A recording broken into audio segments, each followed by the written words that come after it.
Hey there, Mr. Redder here. Welcome back to another episode of Reddit Podcast Stories, where today, my girlfriend had her ex over in my apartment while I was at work, so I kicked her out. Me, 35 male, and my girlfriend, Sarah, who's 35 female, have been together for 4 years now. She has a son, Nathan, who's 9, with her ex, Mark, who's 36. Sarah has full custody of Nathan, with her ex having scheduled visitations one weekend every month. Sarah and Nathan moved in with me a little over a year and a half ago, and in my perspective, it was a little rocky at first. I've always been pretty protective of my space, so making room for 2 other people was difficult for me. When Sarah moved in with me, we agreed that the visitations for Mark would be held in our apartment as long as I'm home. The main reason I wanted this is because I don't know Mark that well, and I don't want him wandering around our apartment without me there. When we proposed this idea to Mark, he was fine with it.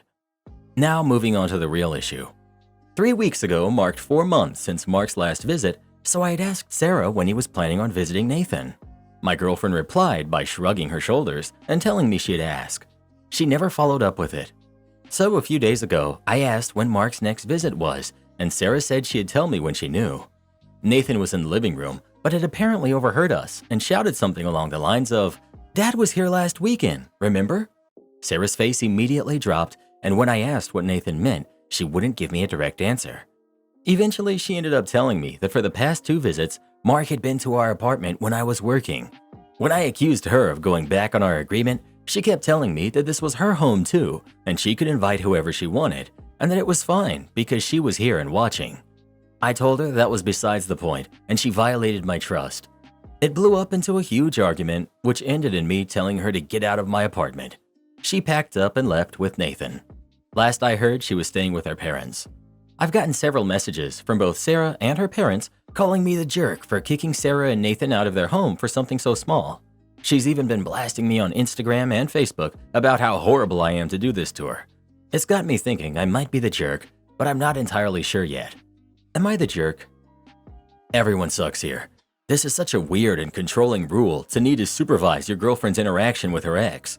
Why on earth would visitation have to be at your place? Couldn't Mark take Nathan somewhere for a few hours? Lying about it and expecting the kid to lie was a jerk thing to do. Everyone sucks here. You for continually referring to your apartment as if Sarah and Nathan haven't been living there for 18 months or so. You even say you kicked her out of my apartment. Was it not their home too? Because it doesn't sound like you ever let them feel like it was. Well, gee, maybe he was the one paying the rent. You ever think about that? Sarah is somewhat a jerk for reneging on your agreement without discussing it with you. I wonder what Mark's visits were like though. Were you welcoming, or did you treat him like an intruder and a nuisance? Was Nathan able to enjoy his time with his dad with you there? I suspect the answer is no, and that's likely why Sarah started letting the visits happen when you weren't around. That doesn't make it right what she did, but it makes it understandable. I actually think Sarah has dodged a bullet, and hopefully she'll realize that. Living with you doesn't sound like much fun. Everyone sucks here. Going behind your back sure wasn't the right approach, but she has a point too. It is her home, and while I, in principle, understand your way of thinking, how long did you plan to keep this up? For every visit ever? Why didn't you think Sarah would keep Mark in check for the visit? I think somehow you lack trust, which considering Sarah's behavior might be justified, but what kind of relationship is this? Not the jerk. Not surprised to see so many "you're the jerk" votes here. This chick moves in with you, brings her son, and has the audacity to have her ex over while you're gone at work. The mental gymnastics that these people are using to justify her lies and blame you for kicking them out is beyond me. Hope you learn your lesson from this, dude. Stay away from single moms. Guarantee you she's been hooking up with her ex in your home while you were at work. Once you catch someone lying, kick them out. Liars do not stop their lying, and it only intensifies. Same thing with cheaters. It's just part of their character, and there's no way to stop them from doing it. They will always feel justified in their crap, no matter what, and they'll believe that you are the one with the problem. Social media and pop culture have created a whole generation of narcs. Well, who do you think is the jerk? OP or his ex? Please let us know. Bruh, if you have your ex over to my apartment while I'm at work without us agreeing about it, darn straight you're getting kicked out. Hopefully next time she finds some guy who's willing to let her and her son move in with him, she won't lie to him about this kind of stuff. I, 25 female, told my husband, who's 26, to go live with his mom, and now we're getting a divorce. Context: we live in Utah, but his parents are Catholic. About 3 months ago, he brought up kids, even though we both got married knowing we didn't want any. My husband and I moved in together when we got married early last year, and we've been together since high school. When we first moved into our apartment after we graduated, things were great. We split the chores evenly. Although he fed and walked our dogs more than I did. Around September, he started sleeping in the guest bedroom. I'm a night shift nurse, so this isn't really totally out of character because he works as a trainer at a gym and has regular hours, but he stopped sleeping in our bed even on our days off. He's gotten more religious. I found a Bible in our kitchen with notes in his handwriting. He stopped doing his part around the apartment. Before, he would walk the dogs and feed them on the days that I work. Now I come home, and more often than not, they're not in their kennels, and I have to walk them after being on my feet all night. When I wake up, their bowls are still empty, and our one dog is so old he can't hold his bladder for that long, so he goes to the bathroom in the kitchen. The sweet boy knows it's easier for me to clean up on tile. Husband gets up early, so I don't know why this is happening. He has a long lunch break where he normally comes home to take care of them. This is especially hurtful because I make sure to do everything when I'm off work and he works. Dishes from whatever he was eating the night before are constantly in the sink or on the counter, and although he doesn't sleep in our room anymore, he leaves his dirty laundry lying around. When I confronted him, he did apologize, but he said he was under a lot of stress at work and he felt like he needed more support here at home than what I was giving him. I'm not trying to devalue his feelings or anything, but he works at a gym. I work in an ICU. One of our favorite patients passed last week, and he never knew how much I cried that day. My work makes him uncomfortable, so I don't talk about it around him. I didn't say any of this. Instead, I asked him how I could support him more in our home, and he stated, and I quote, "I need us to start falling into our God-assigned roles." I can't say I remember much of what else he said. Essentially, it was something about him being a leader and me being a follower, and that I should do the majority of the chores. He felt like he wasn't as happy as his parents were in their marriage. This took me by surprise. Too angry to say anything else, I said, "If you want to live with someone who will cook and clean for you while you do nothing, go live with your mom." I don't know why I said it. I think I was extra frustrated because of the dog mess on the floor again. But now I'm at work, crying on my break, looking up the cheapest couples therapists. I know he's in the wrong, but did I take it too far? Is couples therapy going to be enough? Someone help me. What should I do and where did this come from? Update. We spoke when I got off work. I showed him the post, specifically the comments about cheating and cults and mental health, and he admitted that he's been seeing one of his coworkers. I wish it ended there. He broke down and cried. He confessed he's been sleeping with her and that they're trying to have a baby. I didn't mention in my post that he had changed his mind a while ago about having kids while I still didn't want any. He said I wasn't allowing him to follow God's plan, so I forced him to seek help from Hagar. This is some Bible reference that went over my head. I don't even know who this man is anymore. Not wanting kids has been a big source of friction in the past 3 months or so, but there had never been any signs that things would get this out of pocket. We went into this marriage against having kids. I know we're young, but that will never change for me. I guess I should have seen the writing on the wall. I'll spare you guys our fight. My best friend helped me pack my essentials up. She's been stalking this Hagar's Instagram. Apparently, she's a big traditionalist. Not so traditionalist to keep her hands off of a married man, but that's besides the point. Her only goal is to find a husband and be a stay-at-home mom. More power to her. Someone's got to do it. She can have him. They can pump out 6 kids with his minimum wage. I think this is my sign to start travel nursing. I'm spending a good chunk of change breaking our lease, getting away from him, and finding a lawyer. Me and my dogs will be better off at my mom's house for now. There's no way I'm letting him take the dogs. I'm going to sleep though. I haven't slept in almost 24 hours. Thank you guys for helping me on this insane journey. I'll find therapy when I can afford it. Am I the jerk for asking my girlfriend to clean 100% of our apartment? I, 30 male, live with my long-term girlfriend, who's 27 female, in a major city. My girlfriend and I live together in a major city to share costs. I only mention this to provide some information about how much rent costs. While we were both working, I paid 60% of the rent and she paid 40%, with the agreement that I would pay for all dates because I make 30% more than she does. My girlfriend has felt depressed with her career choice, so I suggested that she quit her job and take some classes to gain certifications in a career she would like. I agreed to pay rent and utilities, as well as pay for her classes and give her some spending money, $300 a month. I'm lucky in that I work at a good job, so I can eat breakfast, lunch, and dinner for free at work. I've also worked on additional projects so that I can work more hours in order to support the both of us on my salary alone. For the last 6 months, I've clocked in 60 plus hours a week. When we were both working, we split chores 50-50. However, I find myself burning out during the week and unable to clean, and on the weekend, she wants to spend Saturday on dates, with us cleaning on Sunday together. We got into a bit of a row because I said that I need a day, Sunday, where I can just be alone or do something with my friends. She said she appreciates my help with her career change, but that since we both live in the apartment, we should both clean. I don't think it's fair since she's home much more than I am, and I make almost zero mess because I spend 60 plus hours a week at work. She said just living in the house creates a mess and I should help clean it. How much is she studying, and is she alone all the time? OP. She takes 2 classes on Monday, Wednesday, Friday for 2 hours each class for a total of 4 hours a day. She probably studies an additional few hours a day on Monday, Wednesday, Friday, and a few more hours on Tuesday and Thursday. These are online classes, so there's no commute involved. She spends a minimum 24 hours a week studying. To be honest, I don't understand why people think that she is by herself the other days. She's doing distance learning and has friends in the city she can see whenever schedules align. There's no kids or pets to take care of. More info on scheduling and chores he does. Monday through Friday, I'm not home from 8:30 a.m. to 10 p.m. plus due to commute times and work. The only mess would be towels. Edit, I wash my own laundry. I don't use any dishes because I eat at work. Saturdays we have a date, so we go out to eat. I also don't snack at home because I get home at 10 p.m. and I wake up at 7:30 a.m. I do game, but I play phone games. The mess is just general living messes. I only do my own laundry at home. Everything else I would ask her to do.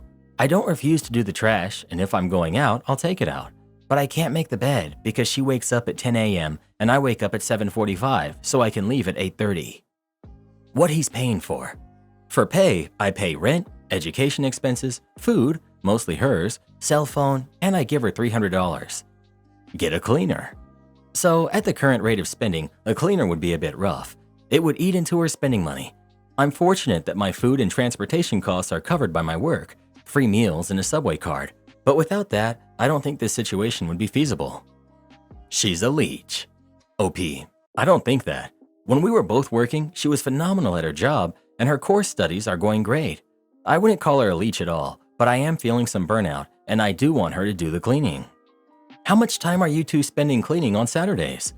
It takes about 4 hours total. Some of the time is dead time, such as waiting for the washer and dryer to finish. We clean the study room, the bedroom, the bathroom, and the living room. The bed sheets and such are washed weekly, and so are my clothes. I actually prefer to wash my own clothes and would do this on Saturday morning since I like to hang dry my shirts and pants to avoid shrinkage and increase their life. Couldn't she get a part-time job? OP. I'm not sure a part-time job would be worth it in regards to cost and benefit. Part of me thinks it's only another 6 months, and it would be better to have her focus on passing her certification exams the first time around, as these tests aren't cheap either.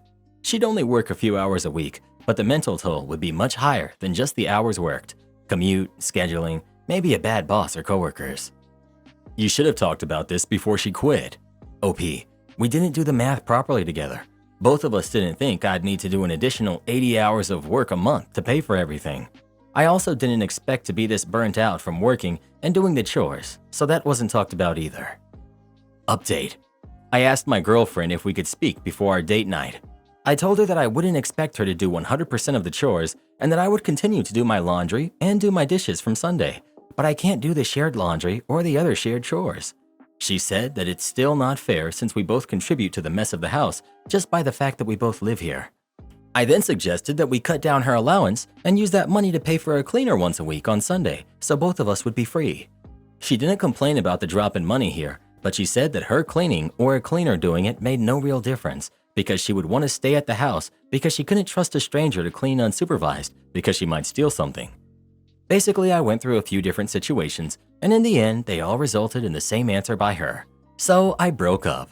I have 5 months left on this place, so I'm just going to transfer the lease over, pay my 5 months, and let her keep anything that's not explicitly mine, such as the PS5, my laptop, etc. Anything shared, like the bed or the TV, she can keep. It doesn't matter. I'll be out in a new place in a week. I'll get a work loan to cover this, but it'll be over. Another post with a crazy level of wealth and work disparity where the person contributing less demands the other person contribute more than they already are resulting in them losing their sweet gig. I feel like if I had been in the girlfriend situation, just watching my partner leave at 8:30 and not return until 10, I would want to make sure everything was clean and okay, especially if all that overtime was for me. Those hours are punishing. I hate chores, but I would have found a way instead of leaving my partner with no choice but to break up. Just a total lack of empathy or understanding on her part. This reminded me so much of my situation with my ex. Same job and chore situation and everything. We broke up. I moved out and left everything for her to keep other than laptop and clothes, and left her 4 months on the lease. She had to move in with her mom after 3 weeks because she didn't want to take care of herself. Same with a friend of mine. Worked 2 jobs, 12 plus hours, paid for her school, vacation, rent. The money she made part-time was her spending money. She cheated on him, he left her. Obviously, her affair partner left her soon afterwards.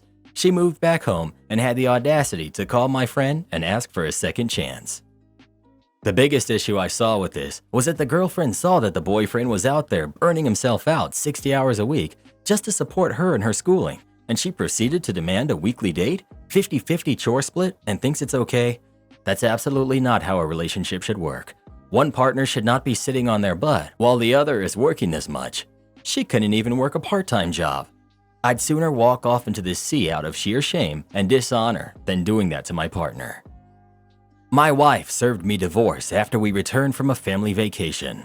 We went on a family vacation with my wife of 15 years and our kids who are 10, 7, and 5. We were having fun and laughing. We went on rides and had some lavish food. Everything was great. I was able to relax after a very long time. My kids and my wife were also very happy with it. It all started when our final day at Disneyland, my kids were having a fight about something. I was grabbing some ice cream for them, and then I heard my wife scream at them, "Why can't you just shut up?" I immediately went over there. My kids were shocked. I broke the fight up between them and they were fine. I pulled my wife onto the side and I asked her why was she yelling. She just looked me dead straight in my eyes and said, "I'm done." I didn't know what that was, but for the rest of the evening she was quiet. Even in the hotel, she only talked to the kids or said sorry for yelling. She completely avoided me. I thought things would be fine when we returned home, but after 24 hours we returned home, she served me with divorce papers. She said she cannot do this anymore. She's moving to the guest room and will slowly move out of the house. She's been trapped here now and just wants to breathe. I begged her to listen. How can she leave us like this? What have I done? I never cheated on her, never mistreated her, never belittled her. I supported her in every way. So why? I asked her if there was another man and she said no. She's just done with me because she's done waiting for me. She said she doesn't want to talk about it now. I'm hurt and sad. What happened all of a sudden that she wants out? I've always been a good provider for our family. I've never said no to her. She wanted to be a stay-at-home mom. I supported that. She wanted to go back to work after our second was born. I supported that as well. Then why now? How can she just throw away her family like that and do this to the kids? Getting divorce papers made takes a while. She's been thinking about this for a long time, my man. This was not a spur-of-the-moment decision. Exactly. It can take weeks and weeks. She's been planning this. It's not sudden, especially to her. Yeah, while it seems sudden for OP, his wife's mind was made up long ago. I can't help but feel OP isn't being honest with himself about how happy their marriage is. I don't know, maybe his wife just has a really good poker face, and if she was unhappy, she wouldn't even tell him, which doesn't really sound like a healthy marriage on its own, but that could just be her way. Maybe she just decided herself that she'd be happier on her own. Unreliable narrator. Yeah, he knows, just not prepared to expose this even to himself by writing it down. He knows. He's exposed himself in the comments and it's even worse. He's purposely acting dense and playing the victim. What did he say? Basically, his wife has all of the mental load of managing the household. Husband needs to be asked to do tasks rather than just doing them, which makes it worse for wife. Wife slowly becomes more and more unhappy, starts getting divorce papers in order, then serves them as outlined in the post. The end. It's very rare that someone says they're done out of nowhere. She already told you she feels trapped and doesn't want to talk about it now. My advice is that when she does decide to talk, you listen this time. Her usage of trapped indicates that she has felt this way for a while, feels no hope for change, and feels unheard and unseen. This is not out of nowhere. Don't be surprised, my man. This is what's happening to most guys these days. You can be the best darn husband you can be, and she'll still find a reason to leave you, take half your stuff, be entitled to alimony payments, your retirement, etc. And you see how literally nobody on here feels bad for you? They all blame you and are making excuses for your wife throwing her marriage away for her own selfish reasons. Well, get used to it, because that's what's going to happen in court as well. These folks believe wives are magical beings that can do no wrong, and no matter what happens, it's the husband's fault. That's what these people have been brainwashed into believing, and it's what you're now finding out. Always get a prenup, or you'll regret it in 10 years when your ex-wife gets your money, the house, and half of all savings and investment accounts, and you're living in a crappy apartment while she has new guys spending the night at your house. Something needs to be done about this broken, outdated system that exploits us. Edit. Downvote me and insult me all you want. You're just providing more proof that guys who go through this do not get sympathy. Because of course, anytime the marriage fails, it's totally our fault and never hers, so she's entitled to take our wealth. Give me a break. When your racket with the local cops bites you in the rear internationally. This happened a few years ago when I was serving overseas with the US military. The location I was at was in a poorer area. There's a fair amount of panhandlers, a lot of petty crime, and just people doing stupid crap. Well, one racket that goes on in this area, and apparently in other areas of the country too, is that local cops incentivize reporting vehicles with out-of-date inspection stickers. Apparently, they give these people access to the inspection database if they think the sticker is fake or stolen, which actually does happen. If you drive a motorcycle, one of the things they tell you when you're in process is to keep the sticker in your wallet and not on your vehicle, or else it'll just get peeled off. Anyway, what these people will do if they find a car with an out-of-date sticker, or if they run the plates and find it's out of date, they will jimmy the door open, steal every single thing out of the car, and leave a note that they've taken it to the police station. The idea is that you show up at the police station to get your stuff, and they force you to pay the fine for an overdue sticker, and then give you a deadline for an inspection, or else you'll get another fine. Well, I came out to my car one morning, and lo and behold, there was a note on my seat saying that all my stuff was at the local police station because my inspection sticker was fake and I had to go get it. No, not only am I late for work, my kid is also going to be late for school because there's no bus, and I have to drive her every morning on my way. Also, my inspection sticker is not out of date, so I have no idea what's going on. Now here's the thing that was extremely problematic, was I had put my passport and my kid's passport in the glove box because I was taking them to the base to get some paperwork done, as well as grab some paperwork for my wife to apply for a new passport because hers was expired. I'm very forgetful, so I put them in the night before and made sure the car was locked. Yeah, dumb mistake. Anyway, I get to the station, ask them what the heck is going on, and then when I have them look at the inspection document that the guy had taken, which clearly stated that the car had been inspected and was current, they apologized and told me that they would give me my things back, and I had to wait there for a second.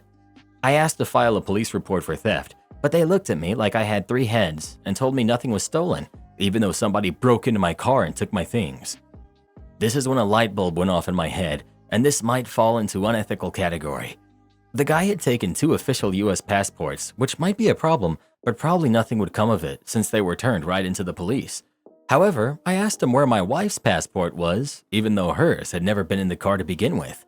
It was easy to say there was another passport and it was missing because mine and my daughter's were in there already, and she's the only other person in the household. Since my wife's was expired, it wouldn't be a big deal to report it stolen and get a new one. So I told them that I was missing a passport. They told me that whatever is there is there. I said I needed a police report because I needed to contact the US Embassy about a stolen passport, and the fact that this police station would know exactly who the person was that stole it because they had dropped off my things that morning. I've never seen someone's attitude change as quickly as that cop's attitude changed.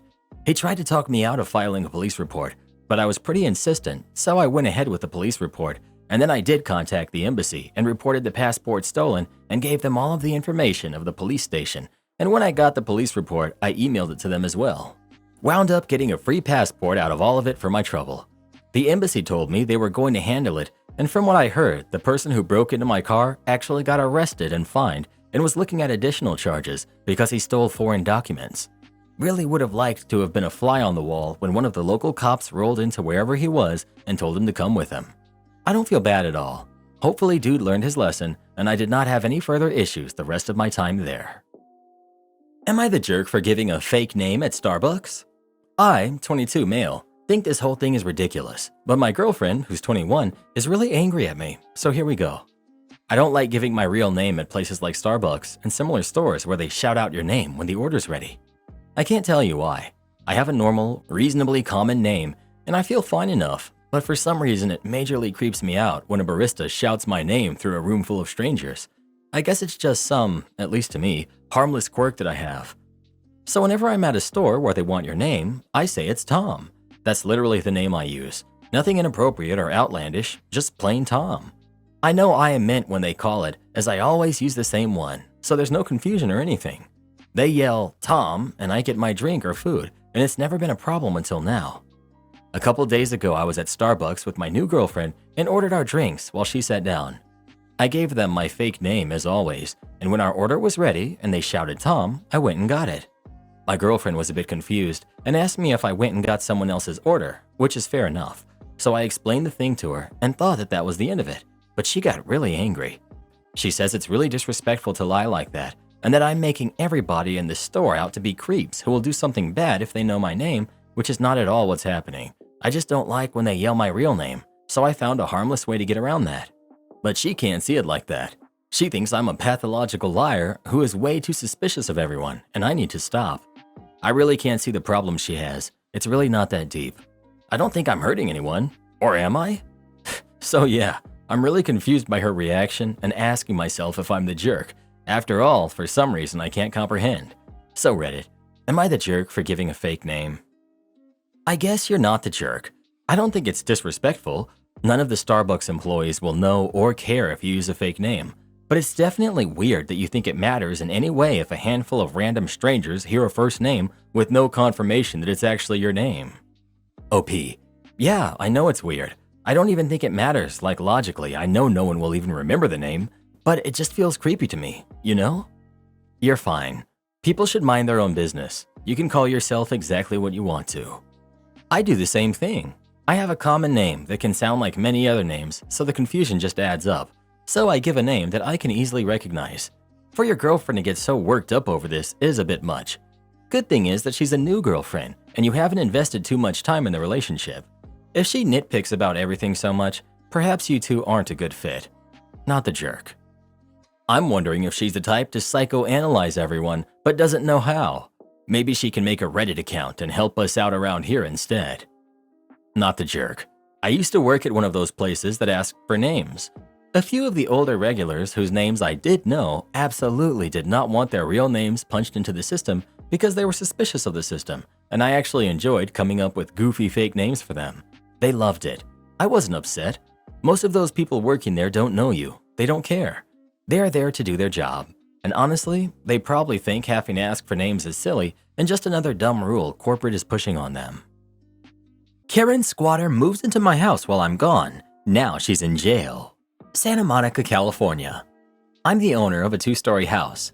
I'd gone to Hawaii last week for a 1-week vacation with my wife. No one was at home, and it wasn't feasible for us to take 2 dogs with us, so I gave my house keys to a good friend of mine, and I asked him to take care of my 2 dogs.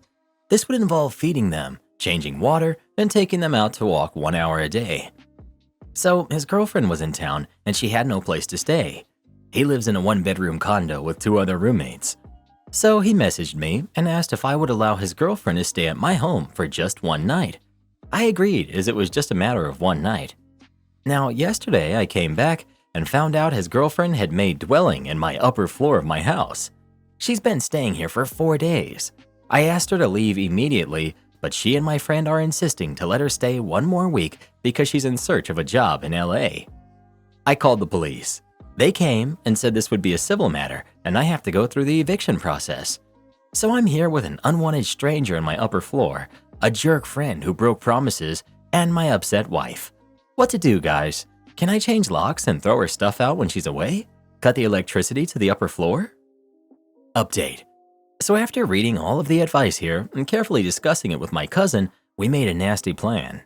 Yesterday night, that squatter girl went outside to grab some dinner with her boyfriend. Me and my cousin carefully packed all of her stuff into 3 bags, and we left it on the front porch and locked ourselves in the house. We also looked over her stuff from the window to make sure that no one stole it. Our wait was over after 2 hours when she returned. She figured it out and started pounding on our door, yelling loudly to open it. You know, typical squatter drama. We told her to buzz off and that we wouldn't open the door. So finally, after 30 minutes of constant drama, she dared to call the cops. I was nervous how it would turn out. The cops arrived, and fortunately, these were different ones than the previous night. First, they listened to her side, then they came to me. I explicitly told them that I was the sole owner of this house and I never allowed her to stay more than one night. She was not only trespassing, but also living in my house illegally without my permission. She kept saying I'd given her permission to stay there indefinitely and now I'm kicking her out. Officer asked if she had any proof of that. She claimed she had some text message which she had accidentally deleted. Now to the best part. Officer then asked her for an ID. She gave it. Officer verified it over the radio. Suddenly, they told him that this jerk had a failure to appear warrant for months-old shoplifting cases. Stupid lady was arrested immediately. All her stuff was sent to a friend's house. Officer said that I don't need to worry and they'll take care of her. I do not require any further action. So finally, I'm relieved from that squatter and she's behind bars. Pure justice. I always thought evictions were used to handle unwanted guests that were living somewhere for 2 weeks to 30 days plus. Too bad the cops didn't stick her with a trespassing charge as well as the old shoplifting charge. How often do cops call something a civil matter just because they don't want to do paperwork? I swear, that's what every single one of these civil matter situations feels like. The one thing I've learned about these tenancy laws and squatters is just take their crap and throw it outside, call a locksmith, and put in security cameras. They want to call the police, okay, go for it. She doesn't live here, she has no proof of tenancy, and she's currently trespassing. Please get her off my property now. Done. If you call when they are in, they will always take the con artist's side, which they know, which is why they do it. Also, forget that friend, like he didn't know what his girlfriend was going to do. Forget them both. Am I wrong for expecting people to pay my kid? My kid, who's 9, has recently gotten into baking. She's really passionate about it, and it has sparked most of our family members to stimulate said passion by requesting her to bake small items they happen to be craving right as they're coming over or have invited us over. They're always very small things like, oh, I'd sure love some brownies, or similar. But since people are asking and complimenting her genuinely makes her heart smile, I only support it, and I don't mind paying for the ingredients. Now, one of my family members is hosting a gathering and asked my daughter to bake 75 cupcakes. They said they would take her shopping for the ingredients. She asked me if she could, and I said sure. I supervise the oven-related steps and have to be present. Afterwards, I contacted said family member to get some specifics as to allergies and other nonsense, and brought up the fact that she was so excited to have her very first paying customer. Said family member was apparently appalled at the expectation of paying my kid for hours of labor and stated that since she is a kid and doesn't have a genuine business yet, she shouldn't expect payment because taxes. I replied that if she feels that strong, she should have ordered from a genuine business because there's no way in any universe I'm going to let someone exploit her like that. She got mad and hung up on me. Now some additional info. I didn't expect a full hourly wage, just something extra to thank her for her hard work. She's been putting every cent she gets in allowance or earns towards more baking supplies.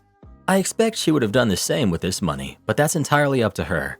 If said family members decide not to pay, I'm still going to let her make the big order, pay her in full, and take the food down to a local food bank so she still gets the money and the experience. As fellow parents, how would you have approached this situation? I feel like I potentially robbed her of an experience she would have enjoyed out of personal principle. Edit. This is not a close family member. She's the kind of relative you only see at funerals or weddings. All the money that my kids earn goes to them 100%.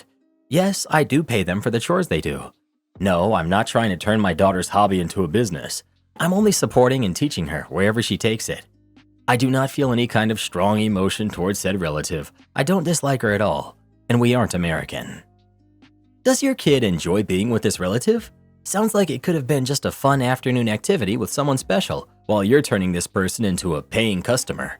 I'd be insulted if I offered to my niece or granddaughter, whoever, that I bring them shopping for ingredients so we could do cupcakes together, and then I somehow turn into a paying customer.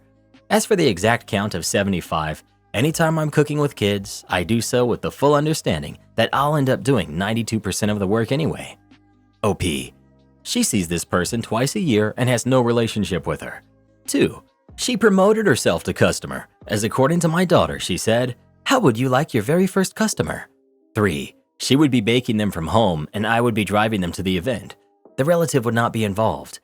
Even if she were to be, the only thing she needs help with is putting things in or taking them out of the oven. So she does 99% of the work herself. Did your kid expect to get paid? Yes, she did. The relative said, according to my daughter, "How would you like your very first customer?" My daughter isn't an idiot. Customers pay for services and goods. When she asked me if she was allowed to do that, she even offered to share the profits with me for supervising her, which I obviously declined. Sounds like you may have made a fun and pleasant experience a stressful one. As of now, she's still unaware of this. I'm going to resolve this. Either she bakes for the relative and gets paid by her, or she bakes for the food bank and gets paid by me. Update. I have sat my daughter down and explained to her that the relative did not intend on paying her, that she was welcome to do the work for free if she so desired, but that she also was allowed to decline her request. We proceeded to have an entire discussion about the differences about doing someone a favor, like a pan of brownies, and labor, like catering an event. I emphasized it was her decision and she would have my help and support whichever way she went. She ended up asking if it were possible for her to attend the event instead of receiving payment so she could see the people eat her cupcakes and brag about making them, which the relative declined because it was a child-free event and she could not make exceptions. We both found this fair enough and she requested a set of baking pans in sizes she doesn't have yet as payment, which the relative also declined because why should she give her gifts while it was the relative's time to be celebrated? She went on to say that my kid was ruining the party by refusing to do dessert because she counted on it. My daughter was starting to feel guilty and I stepped in, gave her a list of local bakeries and at-home bakers she could contact and wished her a fantastic day, reassured my kid, and we went to go shopping for the baking tins ourselves.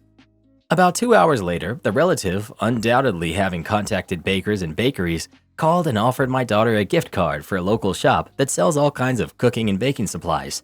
She happily accepted, and we thought that was that. The relative really stepped her game up in making up for the nonsense, and she arranged for my kid and myself to supervise to be allowed in the venue's kitchen and make the cupcakes there, as the venue owners, who also cater the venue, thought this would be a good idea. I've ordered her very first apron, and she is beyond excited to experience a commercial kitchen, and watching her heart smile makes my mom heart happy. I spent the day with my sister's best friend, and now she's telling my parents that I'm a homewrecker. So this all started yesterday when I, 22 female, had a date planned with a guy. He ended up not showing, and so naturally I texted the group chat about it. My sister is in this particular group chat. I'm guessing my sister, Sarah, who's 26, told her best friend, Jay, who's 27, about it, because a few minutes later, Jay texted me to ask if I'm okay. I told him yes, just a little disappointed since I was pretty excited to try that particular restaurant. He said that he would pick me up at noon the next day so we could go eat there. I told him it wasn't necessary, but he insisted, so I agreed, thinking nothing of it. Well, today he took me out as promised, and while we were eating, Sarah FaceTimed Jay. When he didn't answer, she called again, and again. He answered the fourth call and asked her what was going on. She said that she was just checking up on us and told me to call her later. Later ended up being almost 8. Jay and I ended up spending the rest of the day together, hunting down some collectible dolls we both like and trying different dessert spots along the way. On the way back to my apartment, Jay asked me to change the music on his phone. When I opened it, I saw that my sister had called him about 30 times throughout the day and texted him across multiple different apps. Jay put his phone on Do Not Disturb after lunch, so it made sense why he didn't see the notifications. Once he dropped me off, I called my sister and asked her if everything was all right. She said yes and asked if I had forgotten to call her back sooner. I told her that I was out with Jay, so I didn't get the chance and figured it could wait since she didn't call me. She hung up, and a few minutes later I got a call from my mom. She sounded angry and told me that I should be ashamed of myself.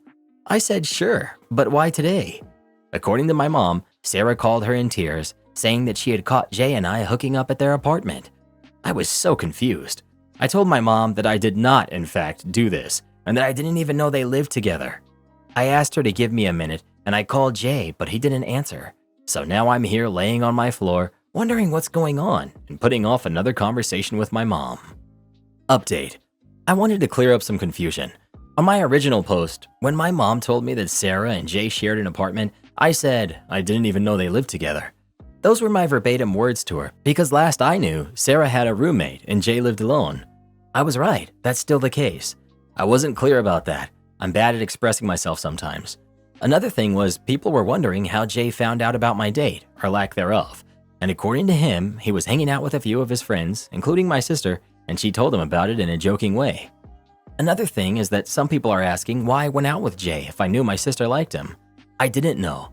Just because I talked to my sister doesn't mean she talks to me the same way. If I had known, I would have talked to her about it first, because I know from past experience that my sister is a jealous person. Anyway, last night was a doozy. Jay called me back. He said he was going to stay at a friend's because he would feel safer with company. I asked him if there had ever been anything romantic between him and my sister. He said the only thing was that he kissed her at a New Year's party at midnight because she was feeling left out. Obviously, I can't confirm if that really is the only thing. He also said that he had never even talked about moving in with Sarah, so he doesn't know why she would say they were living together. After I spoke with Jay, I called my mom again. She still sounded upset, but this time I could hear my sister crying in the background and my dad yelling for us to get over there. Our being Jay and I, presumably. Well, as I told my mother earlier, I don't like to drive at night, so I told them I would go the next morning. That also gave me the time to gather any evidence I could to prove my innocence. Jay even sent me a copy of his lease to prove that he and Sarah do not live together. I went to my parents alone because Jay has a job. As soon as I arrived, my parents started yelling at me. Just the usual stuff, that I was disrespectful, but they never expected this from me. How dare you do this to your own sister? You know she already has a hard time. Why make her life harder? My dad even called me names. That was fun. I kind of just sat there and did the math on how much faster I would be able to finish my grad program and flee the country, or at least the state. I wasn't very tuned in until my mom told me that if Sarah lost her job because of me, that I would need to financially support her until she found another one. That's when I snapped and told them that if they thought I was going to do that, then they were as delusional as my sister. Missing one day of work because of a tantrum over something that didn't even happen was not going to get her fired. My dad said that Sarah had been missing work to make sure that Jay wasn't leaving work early to go see me. I found out. My sister also told them that Jay was missing a lot of work, so he wasn't taking enough home for their bills, so they had been sending her rent money for months. I told them it wasn't true, and I showed them the lease Jay sent, where it clearly says the day the lease started and when it ends. It also has his address, which is not the same as Sarah's. My mom brought Sarah out of her room, where she had apparently been this entire time, and told her to explain herself. Sarah said that he probably got that other apartment so that he could be closer to me when he went on supposed business trips. First of all, Jay is a software developer. I don't know what business trips he would go on. Second, nice way to find out that my sister doesn't even know where I live, because Jay's apartment is almost an hour away from mine. I showed my parents that on Google Maps, and they finally started to believe me. Sarah started crying and calling me a liar. My dad told me that even if what I said was true, I shouldn't have been so hard on Sarah, and that as her sister, I should be helping her when she's having a rough time like this. I told him I wasn't a therapist, but if she ever decided to get help, I would pitch in. I left after that. There was nothing else I needed to say, and there was no point in waiting on an apology.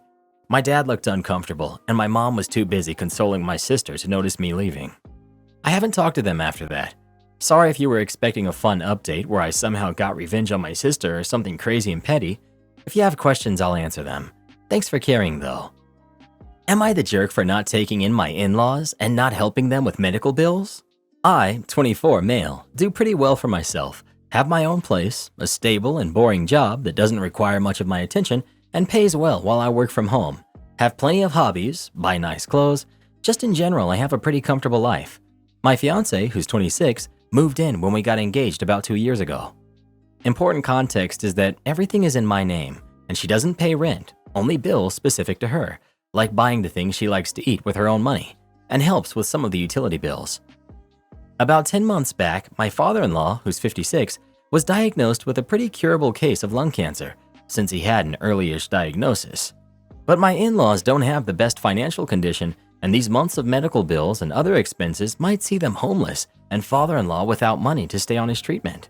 My in-laws have always treated me horribly, and were always openly against my relationship to their daughter, to the point where they'd explicitly tell her not to bring me to family gatherings and to invite her ex. Things of this nature. And yes, she had my back and stopped attending said family gatherings. But she still loves her family and they mean a lot to her. So she asked if we could take them in and help her father with his treatment, to which I said no without thinking twice. She asked if I can't think on it for a few days, and I replied, if I think on it for a few days, I'll only be more sure of my already obvious conclusion. They're not setting foot in here, and I don't care what happens to either of them. She replied, saying something along the lines of us having the income to spare, and that is true, but around 70% of it is my income, not hers, and space, also true, and asked me if my hobbies and spending money on myself. That kinda got me annoyed since I spend a lot of money on us, not just me. Although, yeah, I have a few hobbies I spend on, was really more important than her family, to which I simply said, yeah, it is. Now, my fiance didn't blow up at me or anything. She's not one for conflict, but she called me a jerk and has been staying the last couple of days over at her parents'. Still calls me before bed every night, but is still clearly upset with me. Very upset. Am I the jerk? Edit. Since a lot of people asked and some pointed out it could be important info, I come from a Japanese family, and her family, and her ex are all African American. Also, another frequent question is if I know why they dislike me. I don't. They won't say anything to my face, but they've disliked me from day one, and I know that they argued with my fiance because of me several times, especially in the earlier years. Not the jerk. Have you suggested that she contact her ex to help them out? I'd end it on this hill if I were you. Stay strong, brother. Not the jerk. They don't like you, didn't want you around them or in their home, but now that they're struggling, they've decided they now want your home and your money? If your fiance is so worried, she can use her own money to help her parents. People here are saying you should help them so you can heal the relationship, etc. No, they didn't want a relationship and they were awful to you. It's not up to you now to use your home and money to heal anything. They had opportunity over the years to do this, but only want to do it now that they need you. Don't help toxic people. Am I the jerk for losing my passport to avoid babysitting on my vacation? I, 17 female, still live at home. My sister, who's 28, is married and has 2 kids who are 5 and 3. Whenever she comes over to visit, my parents and her stick me with the kids. This wouldn't be a problem, except she doesn't visit for an evening. She'll come for a week, and for that week, I'm an unpaid nanny. If we go out to a restaurant, I have to entertain them because my mom needs to talk to my sister and brother-in-law. You get the picture. My parents decided that since this was my last summer before I become an adult, we would be going to Disneyland to celebrate my graduation. I asked who was going, and they said it was just the 3 of us. But when we got to the airport, my sister and her family were there. Strangely enough, they also were going to Disneyland. I went into my backpack and grabbed my passport. I put it in my sock. When we got to the international security, I couldn't find it. We looked everywhere. I had to Uber home and I missed my flight. Oh well, I get to stay home by myself for a week of peace and quiet. My parents were very mad at me for losing my passport. The money they spent on my flight and entrance was wasted. Darn. My mom and sister have both been posting about how hard it is to be at Disneyland with 2 little ones. They both posted that I ruined the vacation by being so thoughtless. My dad says he knows why I did it and he understands, but he says I should have let them know so he didn't waste money. He said he would have gone along with my ruse. I feel bad about wasting money, but I've been to Disneyland before, and I will go again later by myself or with friends. Not the jerk, but if they posted on social media, say, wait, I ruined the vacation because I was supposed to help you with the kids or take care of them by myself, so this wasn't about me? Yeah, reply with, oh, I'm sorry I ruined your vacation. If you had only let me know in advance that you didn't in fact plan this vacation as a celebration for my graduation like you told me, but only wanted me there as your unpaid full-time babysitter, I'd have made more of an effort to be there. Not the jerk. My ex is trying to force me to adopt her son. My wife and I separated about a year ago after 6 years of marriage, but we are not legally divorced yet. We have 2 kids together who are 4 and 2. We both had previous marriages and had kids from those marriages. My kids, who are 12 and 10, have always had a good relationship with their mother, but my stepson, who's 11, hasn't seen his biological father in years. We started seriously discussing the divorce after deciding that it is basically impossible for us to reconcile. We are happy to split custody of our kids and are committed to ensuring that they grow up feeling safe and loved and as stable as possible. But my wife also wants me to commit to having a parental relationship with my stepson because he does not have any other father figures in his life. I refused. I have nothing against the kid personally, but we've both always acknowledged that I wasn't his father. He never called me dad, and I never asked him to. And to share custody of him like I do my biological kids, it sounds insane to me. My wife is upset because her son has started talking to her about how he feels he doesn't have a dad. I understand that must be uncomfortable, but he isn't my son. She needs to talk to his actual father about that. However, when I discussed this with my friends, I got a mixed response. Some agreed with me, some agreed fully with my wife, and some have said I should have committed to that for a limited amount of time for the adjustment period. But it's been almost a year since we've lived together as it is. I don't want to ruin the kid's life, but I don't see why he should be partially my responsibility anymore. Am I the jerk? Edit. To clarify, his father was involved in his life until he was about 6 or 7, and then he disappeared, so I'm not the only father figure he's ever had. Not the jerk. If your soon-to-be ex remarries, your having taken any responsibility for her son would make that really weird. Also, if you take any responsibility for the kid, you may end up paying child support.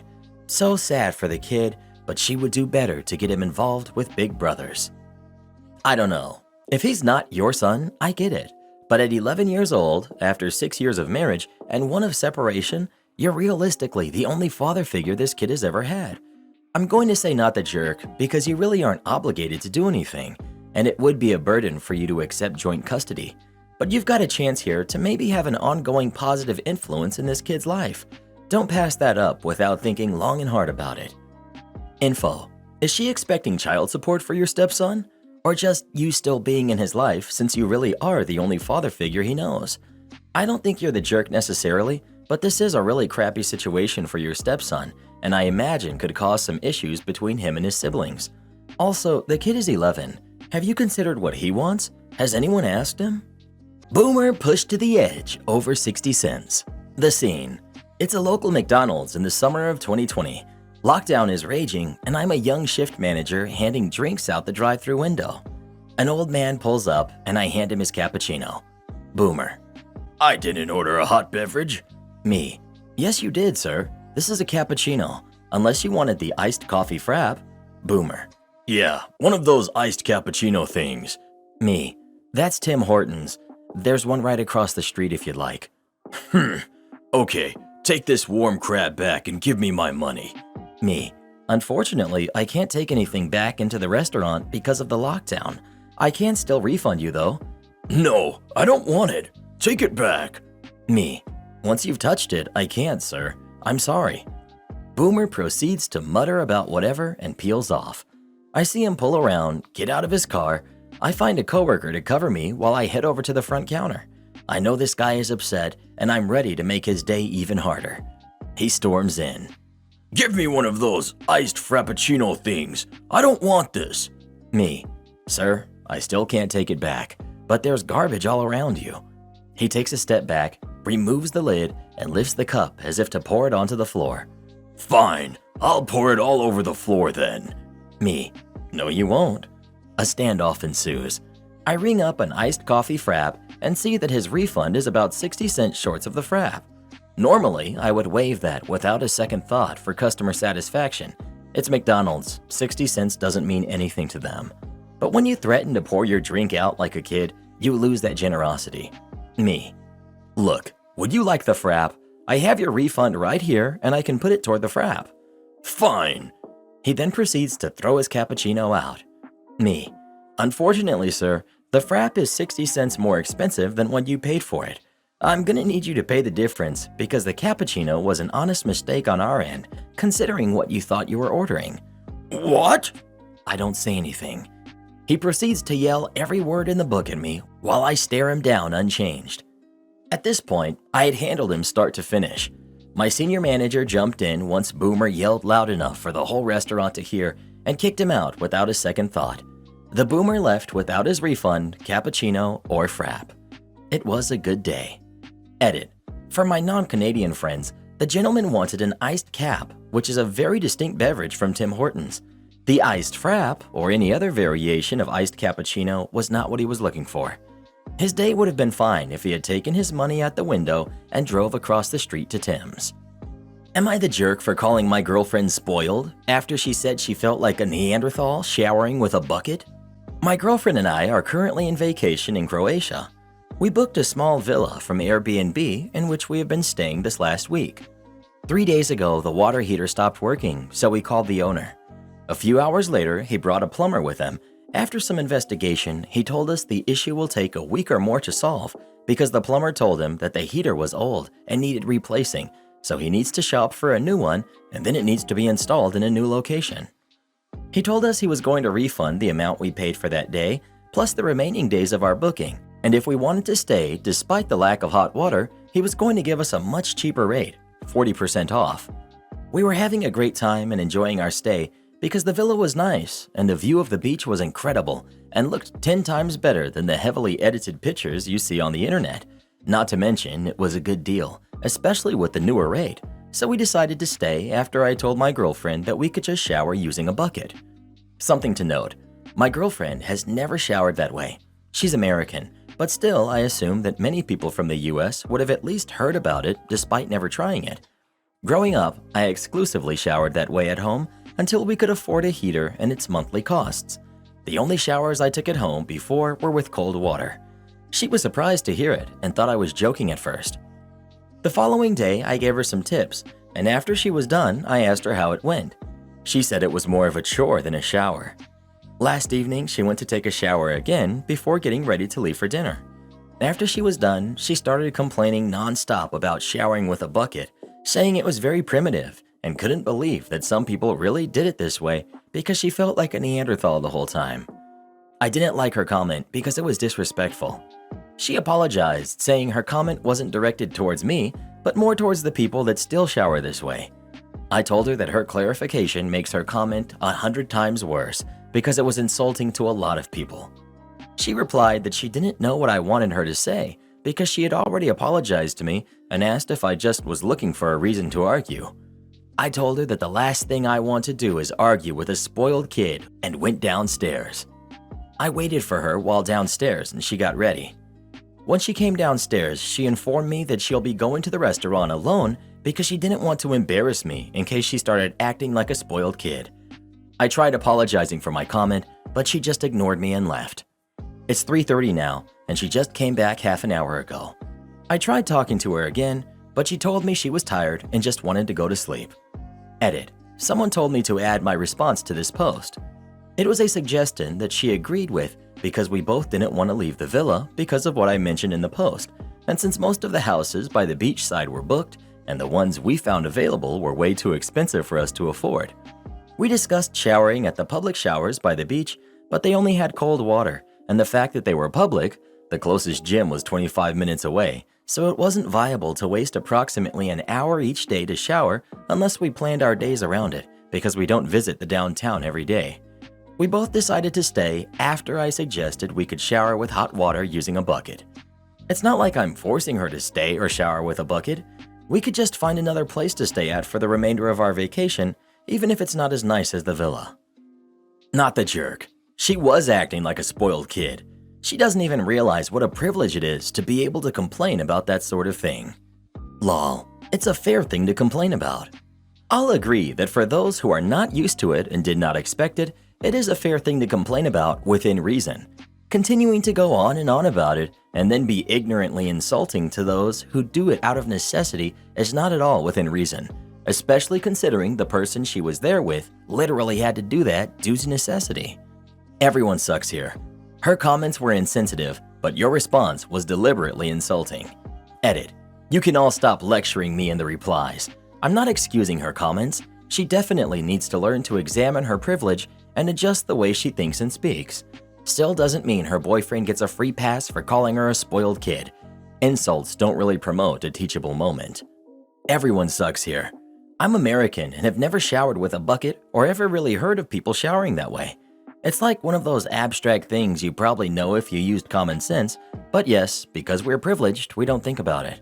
Taking that into consideration, if I was staying at a villa on vacation, I would be irritated if I had to use a bucket to shower and would very likely complain about it being more of an inconvenience than a regular shower, because it is. I mean, it's vacation. I would assume she was probably trying to make a comparison to express her frustration and was truly not trying to be insulting to a majority of the world population. Americans are known to be lacking self-awareness. Does that make us jerks? Yes, clearly. Is it intentional? Definitely not always. You seem to take her comment as a personal attack, although it wasn't one, and you threw a personal attack back at her that I'm guessing was to hurt her on purpose. Was she acting privileged? Yes. Did you need to call her a spoiled kid? Probably not. Both jerks, but both with a bit of valid reasons on both sides. My wife is demanding to cheat on me, and I don't know what to do. My wife and I have been married since 2001 and together since 1999. She's the most intelligent, thoughtful, caring, loyal person I know, and I've always thought of myself as fortunate to have met and married her. She is, even today, aesthetically beautiful, and men have told her this throughout our marriage. She has always shot them down. Earlier this year, she was diagnosed with uterine cancer, stage 1, and had a full hysterectomy. I was never concerned about the cancer. It was diagnosed early, dealt with quickly, and she made a full recovery. I took time off work to look after her after the surgery, and everything seemed well. There were some to be expected emotional distances on her part, and although I'm not an emotional person, we dealt with them together. After her recovery, she was insistent that we start living life to the fullest and took a 10-day trip to Europe, followed by a trip to Belize. We also have a trip to the UK and Spain and Portugal later this year. I'm fine with these things, building memories and crossing bucket list adventures off her list. I also understand that these are a result of feeling fragile on her part.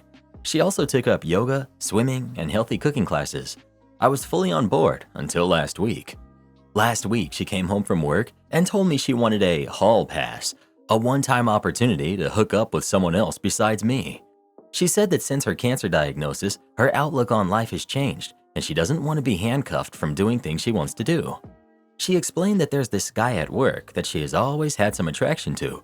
He's leaving the company and she will never see him again, so this is the perfect opportunity to hook up with him. She said that I could say no, of course, but that she would be mad and disappointed at me for an indeterminate amount of time, and that it would be confirmation of my male toxicity and insecurity. I don't consider myself to be toxic, and if not wanting your wife of 20 plus years to hook up with someone else is insecure, then I guess I am insecure. I told her that I appreciated her talking to me about this, but approval via coercion is not approval. I also said that I do not appreciate her language in describing my, as of yet, unknown reaction to this very large issue that could affect the rest of our marriage and life.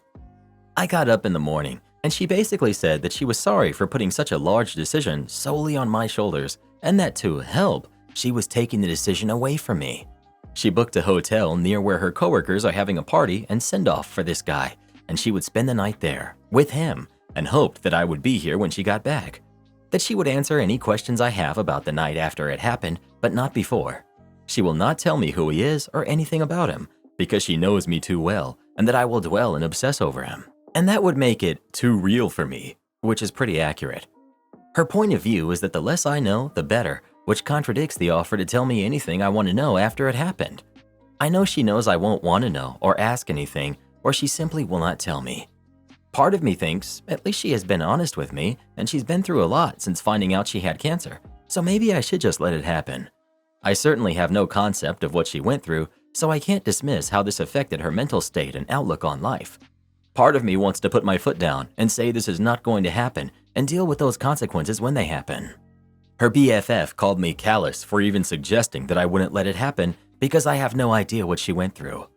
I find it hard to believe that she's okay with the possibility of throwing away 20 plus years of marriage over some guy that she has no real relationship with outside of work, and that I should just call her bluff.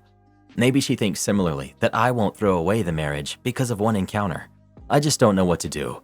I empathize with her, and then an instant later I'm angry with her. Part of me wants to know who this guy is. What does he look like? What has he got that is so enthralling for her? Is he just a safe option? Is he married? Does his wife know? Would I be a callous jerk for saying no? What can I do besides walking away? Kinda think this is the way your marriage will be from now on. With her epiphany, she wants to relive her life, and she's going to do it regardless of your feelings. I think she's being selfish and probably only threatens this because she thinks you are beaten down and will simply put up with it. Perhaps not the best time for trips and frills. She wants the single life. Let her see what that means. OP. She thinks because she'll never see this guy again and that I've never met him, supposedly, that it won't really affect me or our marriage in the long term. I'm left with accepting it and never viewing her the same way again or going through a divorce at 54. Not really great options on either front. I don't know where her head is, and the bout with cancer is affecting her in ways that I couldn't possibly imagine. I don't think she believes I will leave. Update. I was hoping that my opposition to her plans would give her pause, but unfortunately that did not happen. I said I'm a hard no, and I'm not sure how I will feel about you if you go ahead with it. I was met once again with, "This is for me. It will be one time. What can I say to help you deal with it? You'll get over it. We were meant to be regardless of the situation." She kept saying all of this leading up to Saturday. She left Saturday, ostensibly to meet her coworkers, but in reality to hook up with the guy. I asked her to text me when she was leaving for the bar, and when she did, I asked her if she was really going to go through with this. After her response, "I'm not answering any more questions tonight. I'll see you tomorrow." I blocked my wife. Then I did something either stupid or brilliant. I went to the bar where the get-together was happening. Well, not the bar, but a transit bench across the street. I waited for a long time. It was running through my mind leading up to this event that I need to know who the guy was, maybe to compare myself against him, to see what he had that I don't. It was driving me crazy not knowing who he was and what was so special about him that she would ruin a marriage for. After what seemed like an eternity, a woman that I recognized from my wife's office left the bar and got in a cab. Soon, other people started filing out, and a whole group came out, and people were hugging a man and shaking his hand. I assumed I had my guy. I didn't see my wife and had a brief thought that maybe she called it off. I unblocked her, and there were no messages. Everyone said their goodbyes and left. Dude was standing outside for a few minutes, and then my wife came out. She looked around, took his hand, and started walking away together. Of all the emotions I went through, trepidation, sadness, anger, it was disgust that really encapsulated the event for me. This guy was short, fat, and bald, all the things I cannot compete with. Ultimately, I felt like a creep for watching from a distance. I followed until they got to the hotel and then turned around and went home. I woke up Sunday morning and put a lock on my master bedroom door. I moved her things to the spare room and left a note asking her to find other accommodations as quickly as possible. I visited another friend who's a lawyer, and he gave me some sage advice and a couple of recommendations for divorce attorneys and made the introductions. My wife had been calling me numerous times since around 11 or so. Once blocked, the calls go to voicemail. I listened to the first couple, but felt nothing but some satisfaction when she couldn't get through to me, and she was obviously becoming concerned. I didn't want to go home, but I left in such a hurry that I didn't plan an overnight properly. I got home around 9, and as per my buddy's advice, I recorded the interaction. I was halfway up the stairs when she came up from the family room asking what was going on. Could we talk? I thought we talked about this. I just answered with "I'm not interested in discussing this tonight" and went to bed. After not getting a response from me through the door, she left me alone. I feel kind of like a kid for not talking with her and shutting the door on her, but I just couldn't look at her. Monday, I got up and got ready for work. She was waiting for me and asked if we could discuss going back to normal. I said, "You've been doing all the talking for the both of us for the past week. Why don't you continue?" And I left for work. I have an appointment with the attorneys my friend recommended for this week. The casual disregard for a life partner of 20 years is shocking. "I'm going to do this thing to betray you. I look forward to you getting over it." That's not a relationship. That's not mutual respect and caring and understanding. Cancer sucks. There's no better way to put it, but it doesn't give you a pass to disregard the people in your life. Show of hands, who believes the soon-to-be ex-wife is going to regret her hall pass with the guy from the office when she finds out how much better life was with OP? Her friends sound awful too, who encouraged her to do it, to toss 20 years of marriage down the drain. This is one of the most infuriating posts I've ever read. Firstly, what was she thinking?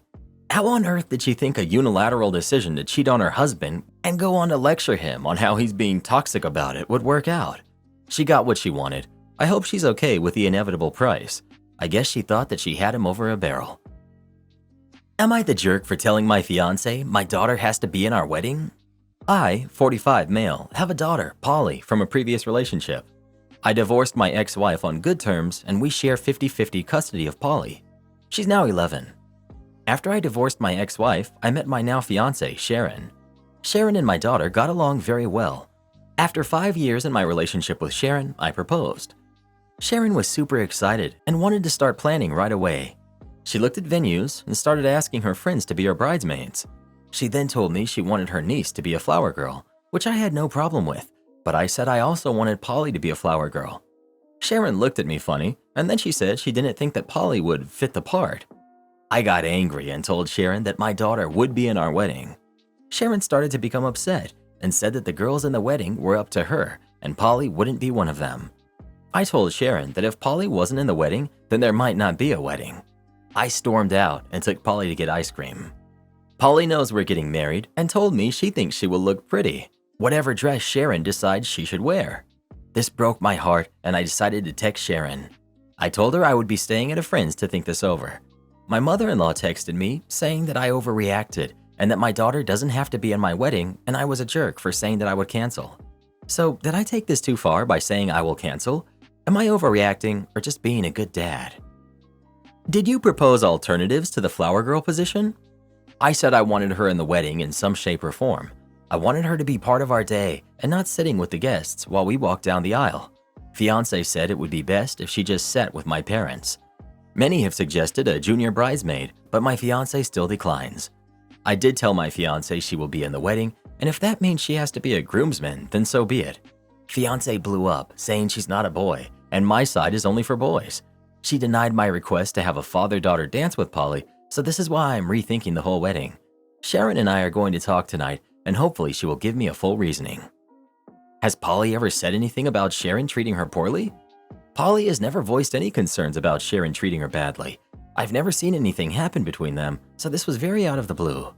Surprisingly, Sharon has never had an issue with Polly until the wedding. The two have always been super close, so her reaction shocked me for sure. I would have never popped the question if Polly wasn't comfortable. I totally understand where you're coming from. I do think it's crazy that I haven't seen any signs. I've talked to Polly and told her to tell me if anything has ever happened. Polly can't recall a single time Sharon was mean to her. Update. Talked to her mom this morning because I wanted Polly to stay with her until this was figured out. Her mom said she hopes it goes well and told me I could stay with her and Polly if need be. She said Polly always comes home with nothing negative to say, so we aren't sure where this came from. Update. I came home to talk to Sharon today. When I pulled in our driveway, my mother-in-law was sitting there in her car. I got out and went inside trying to avoid talking to mother-in-law. Sharon was sitting at the kitchen table and I joined her. She sat in silence, so I asked the first question. Why does Polly not fit the part? And why don't you want her in the wedding at all? Her answer full-on shocked me. She quietly said, I was hoping that after the wedding, you could become a holiday visit-only dad. I didn't want her in the wedding so she wouldn't be in the photos around the house since she wasn't going to be around much. I kept my cool, calmly took her hand and pulled the engagement ring off. Her eyes started to tear up. She said we shouldn't end the marriage over this and that she can change. I told her the damage was already done. I told her I wanted her things moved out by next week and that she should come get them when my daughter wasn't home. The house is in my name and I paid for it. I was allowing her to get her furniture that she paid for. She stormed out and mother-in-law came knocking on my door saying I was being unreasonable. I couldn't imagine only seeing my daughter 3 or 4 times a year. The fact that Sharon wanted me to give up part of my custody blew me away. I'm sitting on my couch just in shock. Our honeymoon was supposed to be in Hawaii. Looks like me and Polly will be going instead. Update. My girlfriend is sad all the time because she misses her ex. We've been dating for around 7 months now. Basically, she still has feelings for her ex, Tom. Now, to my knowledge, she hasn't done anything or talked to him in at least 2 months. Last week, someone mentioned him at her work, and she got really sad. When I asked her what was wrong, she basically told me that she felt unwanted and that nobody loved her, even though I told her how beautiful she is and how much I love her every day. She says it's more the fact that she doesn't like the idea that someone would forget about her so easily. I hug her and tell her that everything's gonna be okay. Fast forward to late last night. She starts getting sad again, and I tell her to be honest and just tell me what's going on. She says that she still misses and has feelings for Tom, and how even though she loves me and wants to marry me, she gets sad because she feels unwanted. She told me she wrote up a text to him looking for closure, but apparently decided not to send it because he might not respond. I told her that she can always talk to me about these things and that I would help her through this. I asked if she needed space, and she said no, that's the last thing she wants. She wants me to be with her while she works through this. I'm feeling really conflicted. I love this girl, but it's so painful to me that after all the time and love I've given her, she's still sad because of her ex. It just hurts knowing that nothing I do will be enough. I feel like I'm pouring my heart into her, but it's just leaking out, if that makes sense. I don't want to leave her, but I feel so empty and sad. Is it really worth working through things with her, even though it hurts me? How do I approach this situation without disrespecting her feelings? Update. After the last post, she asked me if we could take a week apart to figure things out. I asked her if we were breaking up, and she said no, just taking a break and giving each other some space so we can think clearly. Now, in the past, taking breaks has never worked in my previous relationships, but hey, I thought maybe this time she'd see the wrongs of her ways and come back to me more in love than ever. So a day goes by and we're on our break, not really talking. Then all of a sudden, late at night, she asks me if she can come over that night. I ask her why, since we're on a break. She says she misses me. This is at like 1 o'clock in the morning, so I'm sleepy and confused. Okay, I say. I let her come over and she spends the night. Next day, she asks to come over again. I say sure, and she does. At this point, I start getting suspicious for a couple of reasons. One, she had recently shaved, and she has very rarely ever done that with me, and we hadn't even done anything together in like a couple of weeks. I asked her, and she just said, yeah, she shaved after work. Two, she was wearing a bracelet, which I had never seen before. I asked her about it, and she didn't even respond. So now I'm thinking something's up, but maybe it's just my insecurities. Oh well, I slept it off. Next day, together, we go to work. We work in the same building. She sometimes leaves her phone in the car, and she did so this morning. Now this is where I will admit I am in the wrong, but when I was on my break, I went out to our car and looked in her phone. I saw so many messages to her ex, Tom, saying how she wanted him. Those nights she came over to my house late, she was spending the evening with him earlier. Yes, she sent him all kinds of pics. The night before, when I dropped her off at home, I saw she was texting him 30 minutes later telling him to come over. I felt sick to my stomach and my heart was racing. I put the phone down, messaged her on Facebook to never talk to me again, and blocked her on everything, even her number. She then found me in my office and very loudly asked me what was going on in front of my coworkers. I told her we could go outside and talk, and we did. I told her that I saw everything on her phone. She yelled at me, called me crazy, and said, "I can't be with someone so insecure as you," and then stormed off. I avoided her for the rest of the day. Later, at the end of the workday, she came by again, this time smiling and pouting, very softly asking me if we could talk. I said whatever, and we went outside again. First thing she did was threaten to get police involved because I looked through her phone without permission, which she said was a form of breaking and entering. I kinda laughed and said, "Go right ahead if that's what you want." Then she started tearing up and saying, "Why would you do that?" And I asked why she'd send those pics to Tom. She said it was for validation. I asked why she would even be with me if she felt that way about him. She said that she loved me and wanted to marry me and have kids with me. I asked if they had done anything. She said no, but part of me knows she's lying. Anyways, as I'm sitting there listening to all of this, a part of me is wanting to just hug her and hold her and tell her that we're gonna work through this together. But then I realized that the girl I loved was never real. I just loved the idea of her.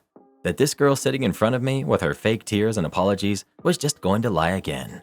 That if I got back with her, it would just enable her further. So at the end of the conversation when she asked, "Are we really done forever? We can't just work through this?" I told her no, and that I was never going to see her or speak to her again. To which she just stood up and said, "If you say so, have a nice life," and walked away. I don't know what to feel right now. Why do I feel like I made a mistake? Why do I want to unblock her and call her and tell her that I love her? I know she's not for me. Everyone at work tells me that she's not for me. My family dislikes her. I don't know. Is there something wrong with me? Why does a part of me feel like I could just forgive her for all of this? If I believed that they didn't hook up, I could look past it as just her making a mistake. I'm just so confused. Edit. So after I got home from work, literally 10 minutes later, my doorbell rings and it's her. I ignore it, but then 20 minutes later, she's ringing it again. So I open the door and she's crying, begging for me back, telling me she'll do anything I ask her to do to make this work, that she loves me and only me and wants to marry me and have kids with me and move far away with me. I asked her if all that was true, why'd she do any of those things that she did? She just cried and said she didn't know, that she's stupid and was looking for validation, that she has abandonment issues from her childhood. Anyways, after we talked, I basically just stood my ground and told her there's no chance of making this work anymore and sent her home. She asked me to unblock her in case of emergency, and I only agreed for the next week or so while this settles down. I'm reading all your comments now. This is all just so crazy to me. How could this girl do this? I can't even fathom talking to someone else while in a relationship, let alone cheating. Edit 2. Okay, I blocked her again, as y'all recommended. But before I did, she had already sent me a few texts. Was I wrong to assume we were getting back together? I mean, we were fine yesterday and last night. If you don't want to be with me anymore, fine. I'll accept that and leave you alone. I have a feeling she'll be showing up at my front door again later. I just hope I have the strength to not open it. Edit. Well, she just left my house. I opened the door after she started knocking again, but I just walked outside and didn't let her in. Well, she just left my house. I opened the door after she started knocking again, but I just walked outside and didn't let her in. I asked why she was here. She asked me, why am I the only one being held accountable here? Why aren't you holding yourself accountable for breaking into my phone and invading my privacy?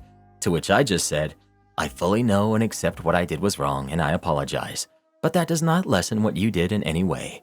She then said, if I don't hear from you again, it's probably because something horrible happens to me.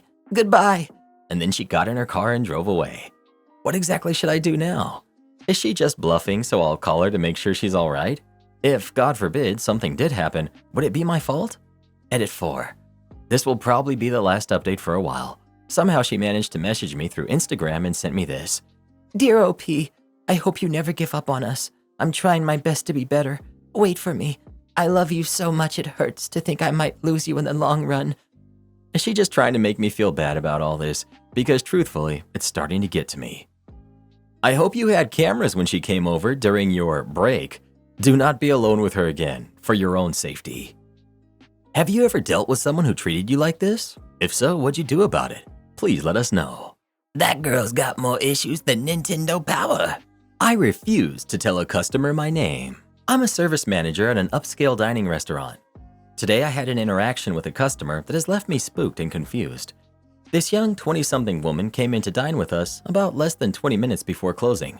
Our host welcomed her in, then realized she was holding a small dog. Host, we do not allow pets in the dining area, but you're welcome to sit in our covered patio or any outdoor seating of your choosing.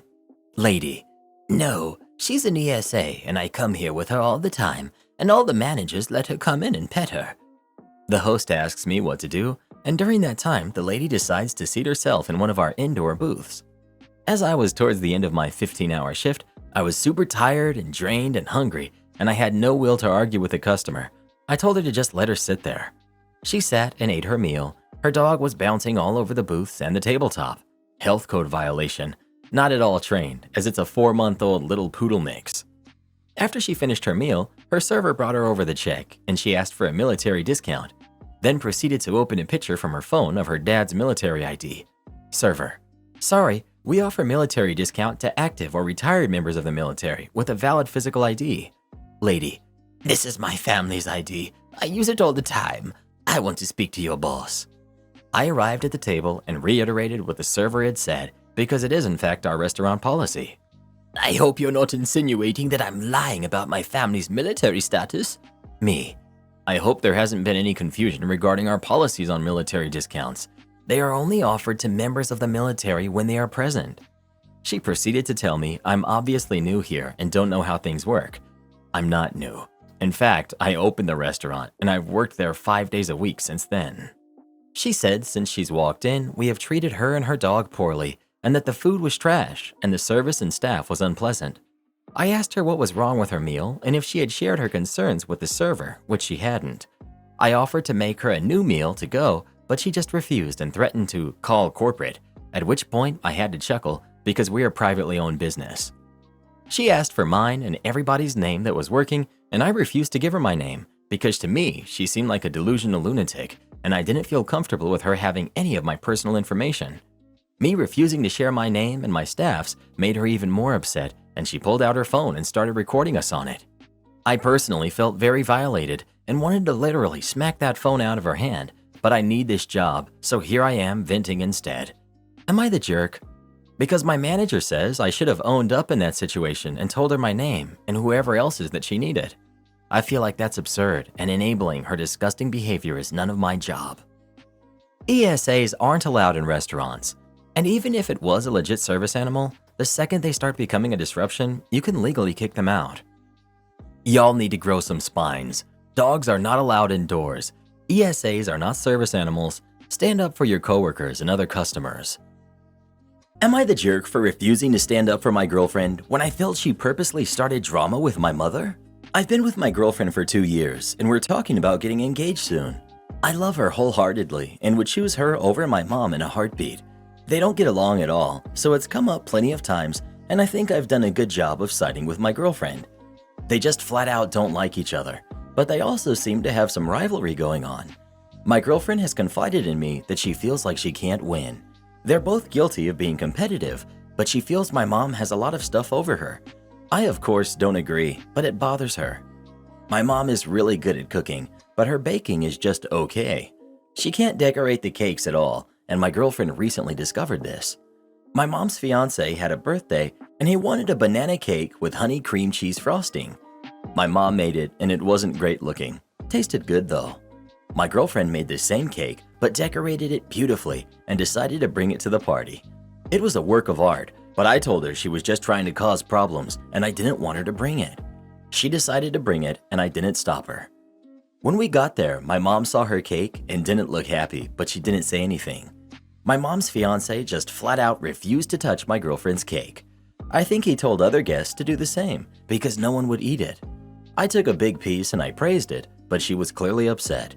She went over and tried to pressure him to eat it, and honestly, he was pretty rude.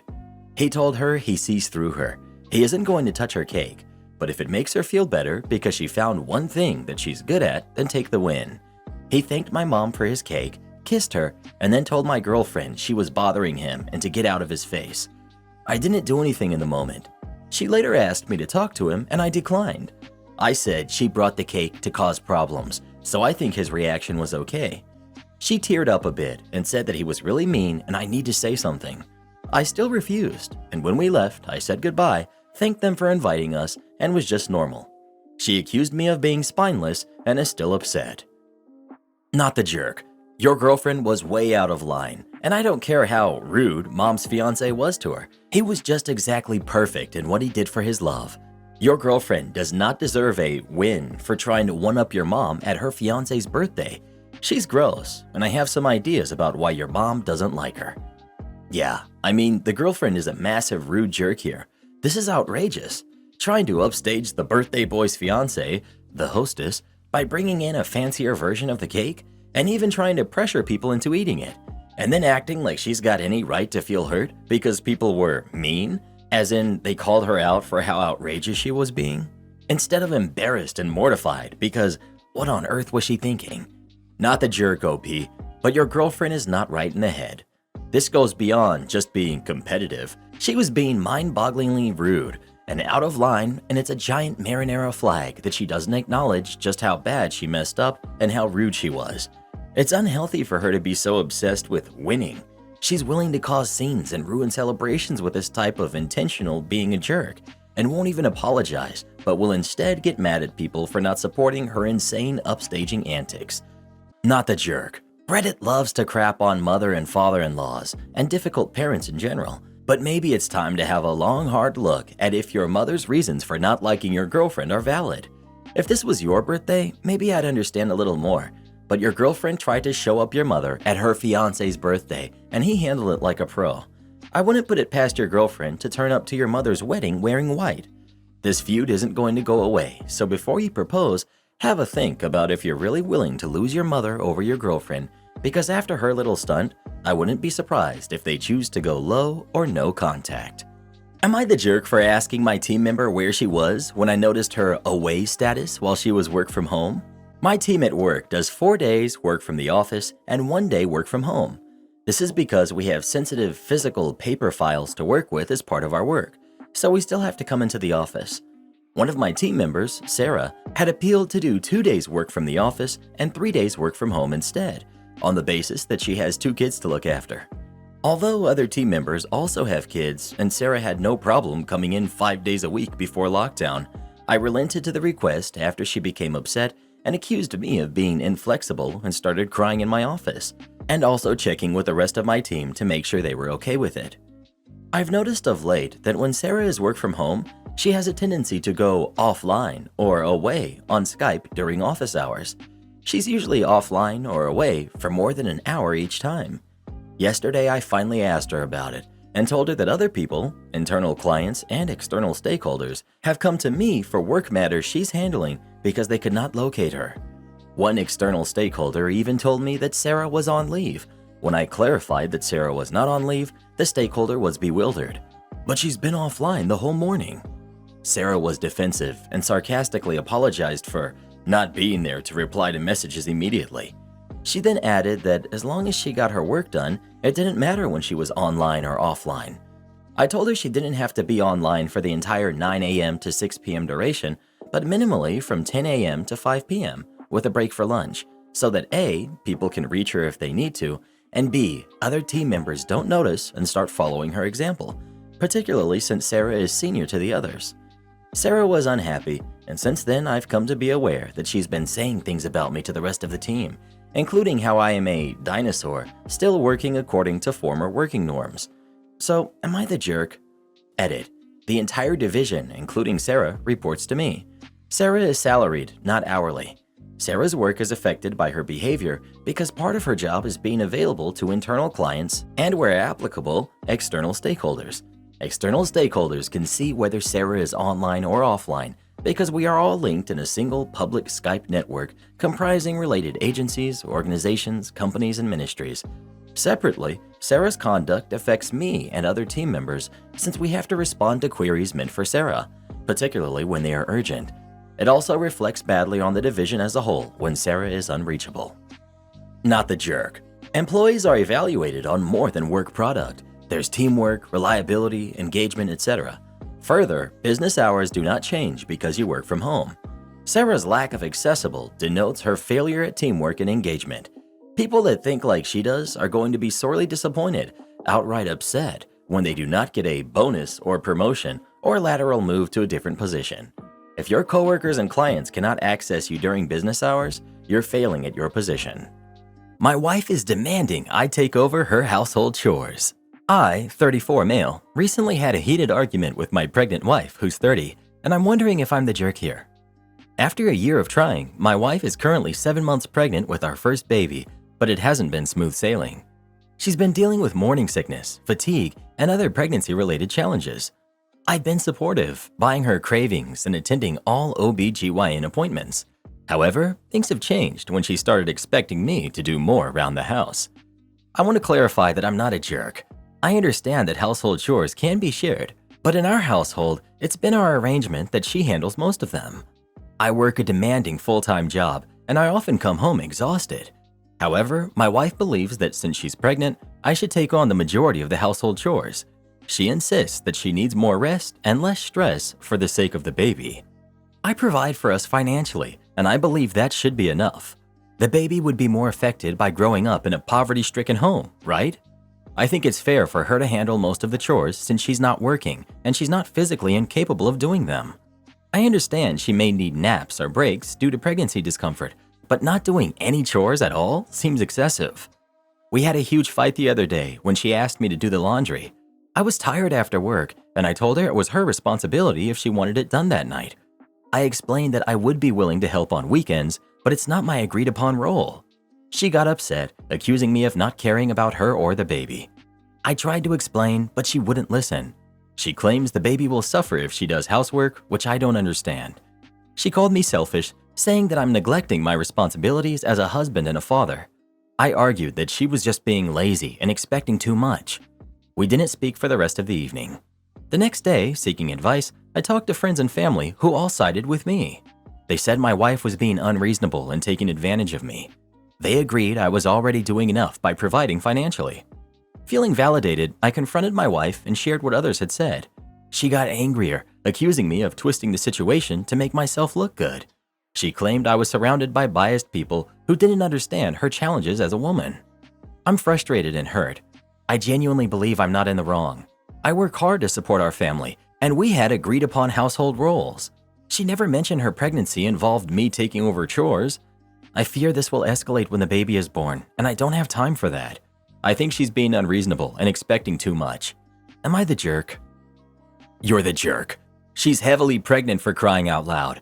She's uncomfortable and exhausted 24/7. This isn't about you. Your partner is asking for support, and you've not only made it clear you won't step up to support her with everyday things that she's clearly struggling to do, but you deliberately sought out opinions of others so you could try to convince her she's being unreasonable.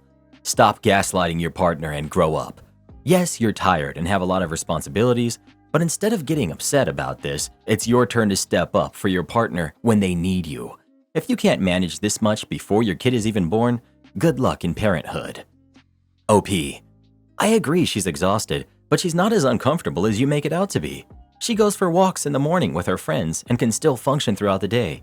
She seems perfectly capable of doing all the other chores and only takes a nap once in the afternoon. Her pregnancy is going pretty well right now, that we have even got past the morning sickness stage. My point is, she doesn't seem that exhausted, except for when it's time to do the chores, when she is all of a sudden fatigued and asks me, after 9.5 hours of work plus commute, to do all of them for her. So, just to give you some perspective, I'm currently 6 months pregnant and it's taken a huge toll on my body physically. My center of gravity has changed, so I'm a lot more clumsy. When I lift a basket of laundry, it pulls on the ligaments in my stomach and leaves pain for the rest of the day. I'm going to the bathroom all the time, accidentally starting to fall asleep standing sometimes, still triggered and throw up from time to time. On top of all of that, on the days when I've pushed myself too hard, either through exercise or doing house chores, I get a migraine that lasts for a day and doesn't go away. On top of all of this, sleep has been rough from about the 3rd month. It's painful in certain positions, and on top of that, I haven't had a solid 8-hour sleep in ages. I'm sure there are so many more symptoms I've had that I'm forgetting. Your wife is not trying to be lazy or not help around the home. She's probably really struggling physically and needs you to help her. Too much stress on the body does actually affect the baby because your body is also trying to take care of you. I really think you should research or watch some videos on the experience as a pregnant woman and show your wife that you're trying to put yourself in her shoes. So far, it doesn't sound like you're trying to empathize with her experience. She's doing a huge job for your family by creating this baby for you and then dealing with all of the postpartum trauma and hardship. Think about it this way too. Women get paid to carry babies for couples as a job, as a surrogate. Your wife is currently doing that for you. She's really in a way doing several jobs: cleaner, house manager, and pregnancy.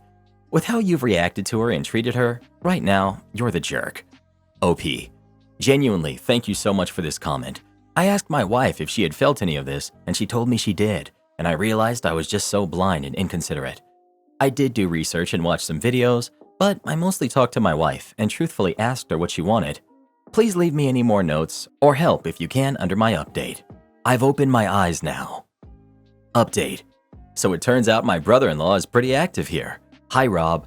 So my wife confronted me after discovering my previous post, and I want to share the outcome of our conversation. I made a mistake by assuming she wasn't or was barely struggling with her pregnancy due to a lack of open communication.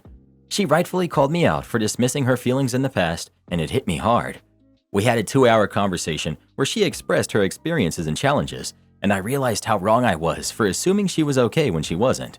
Thank you to all the moms who commented under the original post. It really shocked me. We also discussed our vision for parenting, and she made me aware that prioritizing work would mean minimal time with our kid. This resonated with me as I grew up with an absent father and really strongly don't want the same for my kid.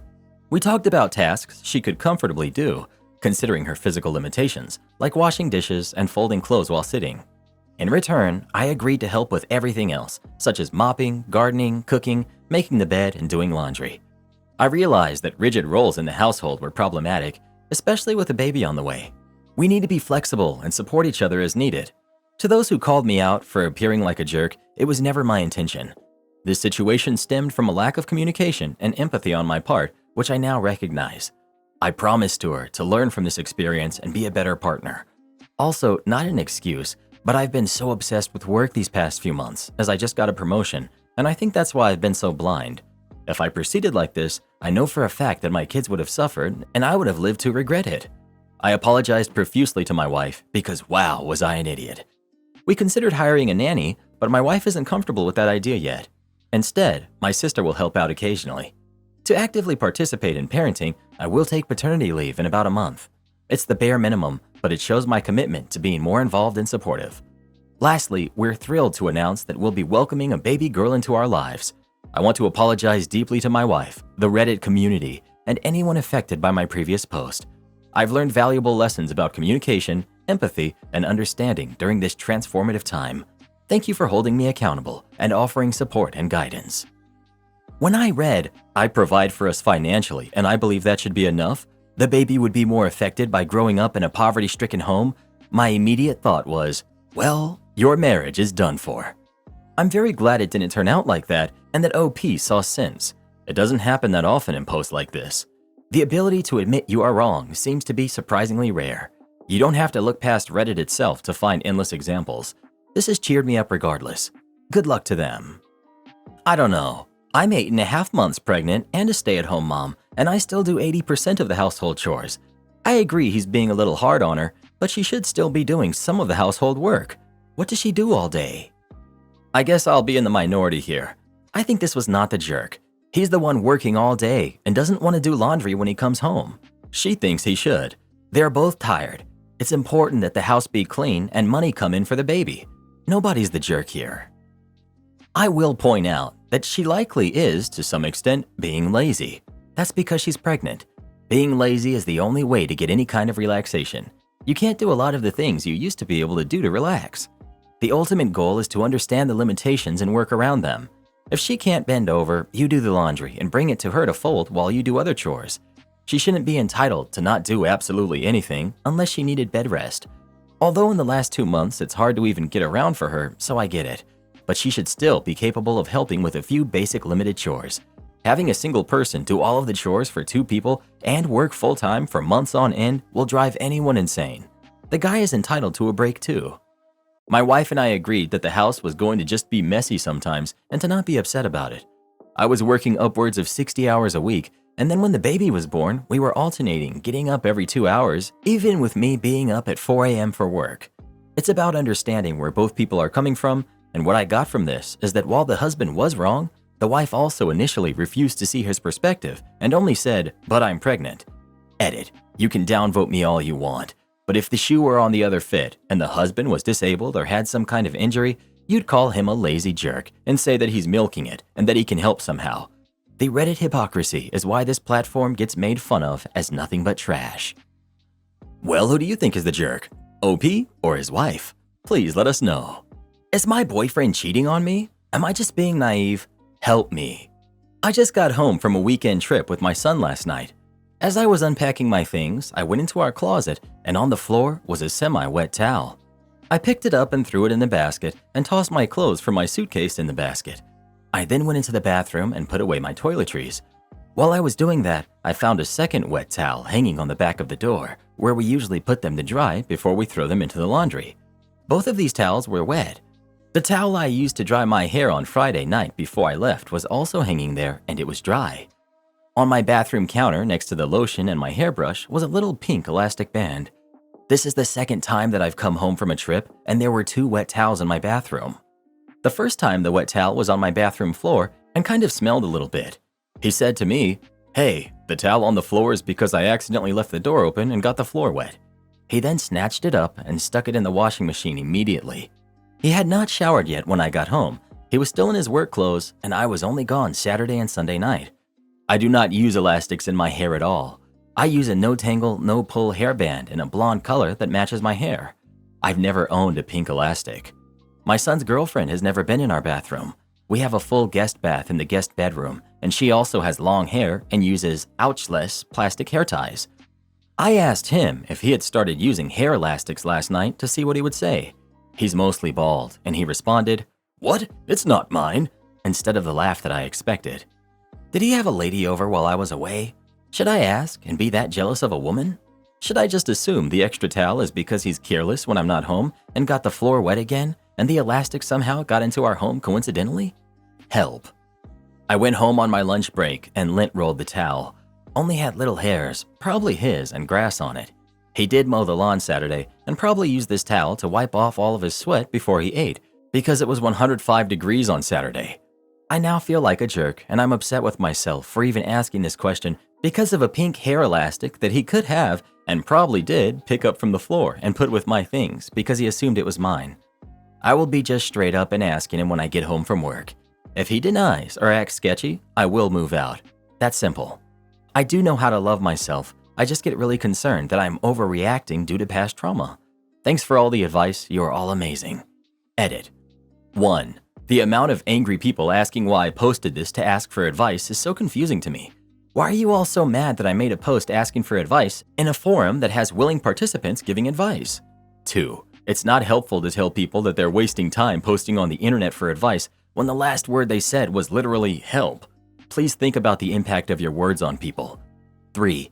The person who posted earlier that he couldn't believe a 40-year-old wasn't smarter than this? I can't find your post at the moment to comment. But sir, everyone has strengths and weaknesses, and saying I'm not intelligent enough for my age was probably meant as an insult, but I'm going to inform you that everyone grows differently emotionally. There is no age limit on learning. If you can't be kind, why even say anything at all?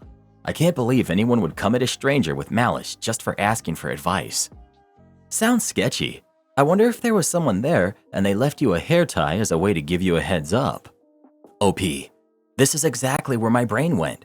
Makes me nauseous that it was my first reaction though, because years of therapy have taught me that the worst explanation is not always the right one, but my trauma brain always goes there first. Thankfully, I no longer say my intrusive thoughts aloud. I'm leaning towards he's having an affair and the girlfriend is trying to get him caught by leaving behind a pink elastic for you to find. It's a pretty standard mistress move from what I gather reading this sub. OP. The thing that makes this make sense to me is that our bathroom is very clearly occupied by myself. My robe, my skincare products, I have a whole vanity with my face routine products and a high stool. This is where I found the elastic. Well, what do you think? Is OP's husband up to no good or not? Please let us know. Sometimes the signs are right in front of our eyes, but it's up to us if we see them or not. My fiance left me alone in the woods. I've been with my fiance for 6 years. I'm 26, female, and he's 32, male. He's always had kind of a short temper and often picks up arguments over small things, but he's so very kind every other time. But he's usually very kind, so I usually just look past it and maybe hope that he would chill out. He's funny and I really do love him. I do my best to avoid arguments, but sometimes it's impossible. Anyway, we had gone to a beach about 45 minutes away from home located in a state park, which is not staffed or really patrolled well at all today, and had been drinking and swimming and having a good time. I remember feeling so happy and content because we hadn't argued in several days and he had been in a good mood, etc. We began to leave and started heading home, still in good spirits. The beach was located in a remote area and neither of us had phone signal to use the GPS to leave. He began to yell and take his anger out on the steering wheel and I instantly felt defensive, like every happy moment of the day was crumbling right there because usually once this behavior starts, the day is ruined. I made the mistake of yelling back at him that he needed to chill out, quit making everything such a huge deal, etc. I regret this, but I just felt so overwhelmed. I just wanted the good vibes to continue, you know? We argued back and forth for a few moments before he angrily pulled the truck to the small paved parking lot where people usually stop to rest or grill food, that kind of thing. He screamed at me to get out, and, like an idiot, I did, and he left me there. I sat in the brush and cried for a few minutes before a man approached me and started asking me uncomfortable questions about where I was from, who I was with, where they were. I tried to be friendly in the hopes that my fiance would return soon, but the stranger started trying to grab my hand and offered me a ride home, and it made me so scared that I lied and said I had to go meet my boyfriend at a spot nearby and walk down the road quickly. I made it about a quarter of a mile away before I sat by a little pond where some people were fishing. I had no cell phone signal to call anyone to get me, and I was scared to ask for help, so I just sat there and tried not to panic for almost 3 hours. I was alone the majority of the time, so when I arrived, the only people around were already packed and leaving. From 4 p.m. to 6:30 p.m., I was left alone in the forest until I was able to find cell phone service after wandering for a bit and called my fiance's mom to come get me. It's now almost 8 p.m. and I'm extremely sunburned and thirsty. I am quite pale and had been drinking all day until he left, but I finally walked far enough to get a signal to call his mom for help. I haven't spoken to him yet, but he has sent several messages that I just got, seeing as I had no signal, basically just asking where I was and complaining that I had his wallet in my purse. I'm still waiting for my ride to get here, still very lost and upset. I feel so hurt and betrayed, and as if this was a huge overreaction on his end, but I do love him, and if it's my fault, I want to know. It was such a scary experience, which is why I feel it was too much. I'm currently safe and staying the night with my mom. After my fiance and his mom finally found me after a stranger noticed me on the side of the road and drove me around the park for 15 minutes looking for them, they both started in on me that this is all my fault because I should have just refused to get out of the car to begin with. I realize that's what logic would tell you to do, but it's hard to be logical when you're upset, tipsy, and being screamed at. He also claimed that he looked for me for 2 hours before leaving to rally help in looking. His mom swears up and down he's telling the truth too, but I don't believe it. I sat in the spot he left me at for at least 30 minutes before I was scared off by a stranger, and then I sat in a very visible, heavily trafficked area next to a creek that was maybe a quarter mile from where I started with no visual barriers whatsoever for another 2.5. I never saw or heard him drive by once. I remember listening closely for him because his truck is loud and I would have heard it coming. I can now see that he's put me in danger, maybe even more danger than I realized at the time, and he still hasn't apologized, but I don't expect him to because he thinks he's right in this. I'm going to try and remove him from my life and spend some time alone. I will admit that in my quest for love and closeness, I have let him and others treat me less than great just to keep them around. Thank you all again for helping me understand what a doormat I've been. In trying to force this man to love me, I have forgotten to love myself. My girlfriend no longer finds me attractive after a body transformation. How do we discuss this? When I turned 30, I decided to go to the gym for the first time in my life. I had a bit of an early midlife crisis, I think, and wanted to get in shape before I was too old to really give it a try. When I'm old, I can look back and know I was fit and strong once upon a time kind of thing. Before this, I had what she described as a nerdy body. I had long, scruffy hair, small shoulders, and a bit of weight around my waist. I wasn't particularly macho in the traditional sense, but I was her type. In the 2 years since I started training, I have physically changed a lot. I also have a lot more muscle definition and have been intentionally changing my diet and lifestyle to lose fat. I've been successful in what I needed to achieve. Today, she mentioned how she's struggling with the changes. I no longer look anything like the person she fell in love with. I agree with her and also understand, but it puts me in a strange place. If I had gotten excessively overweight and she was finding me unattractive, I would understand, as we know being overweight is not a great thing for your health. I have gone the opposite way and have gained muscle, and she says she doesn't find me attractive anymore. She approached the subject in a very kind way, and we both agreed that this is a bit of a strange one. She doesn't want me to start being unhealthy again to make her happy, but she's struggling to deal with the transformation. Many people I haven't seen in a few years fail to recognize me at first. It's strange to me too.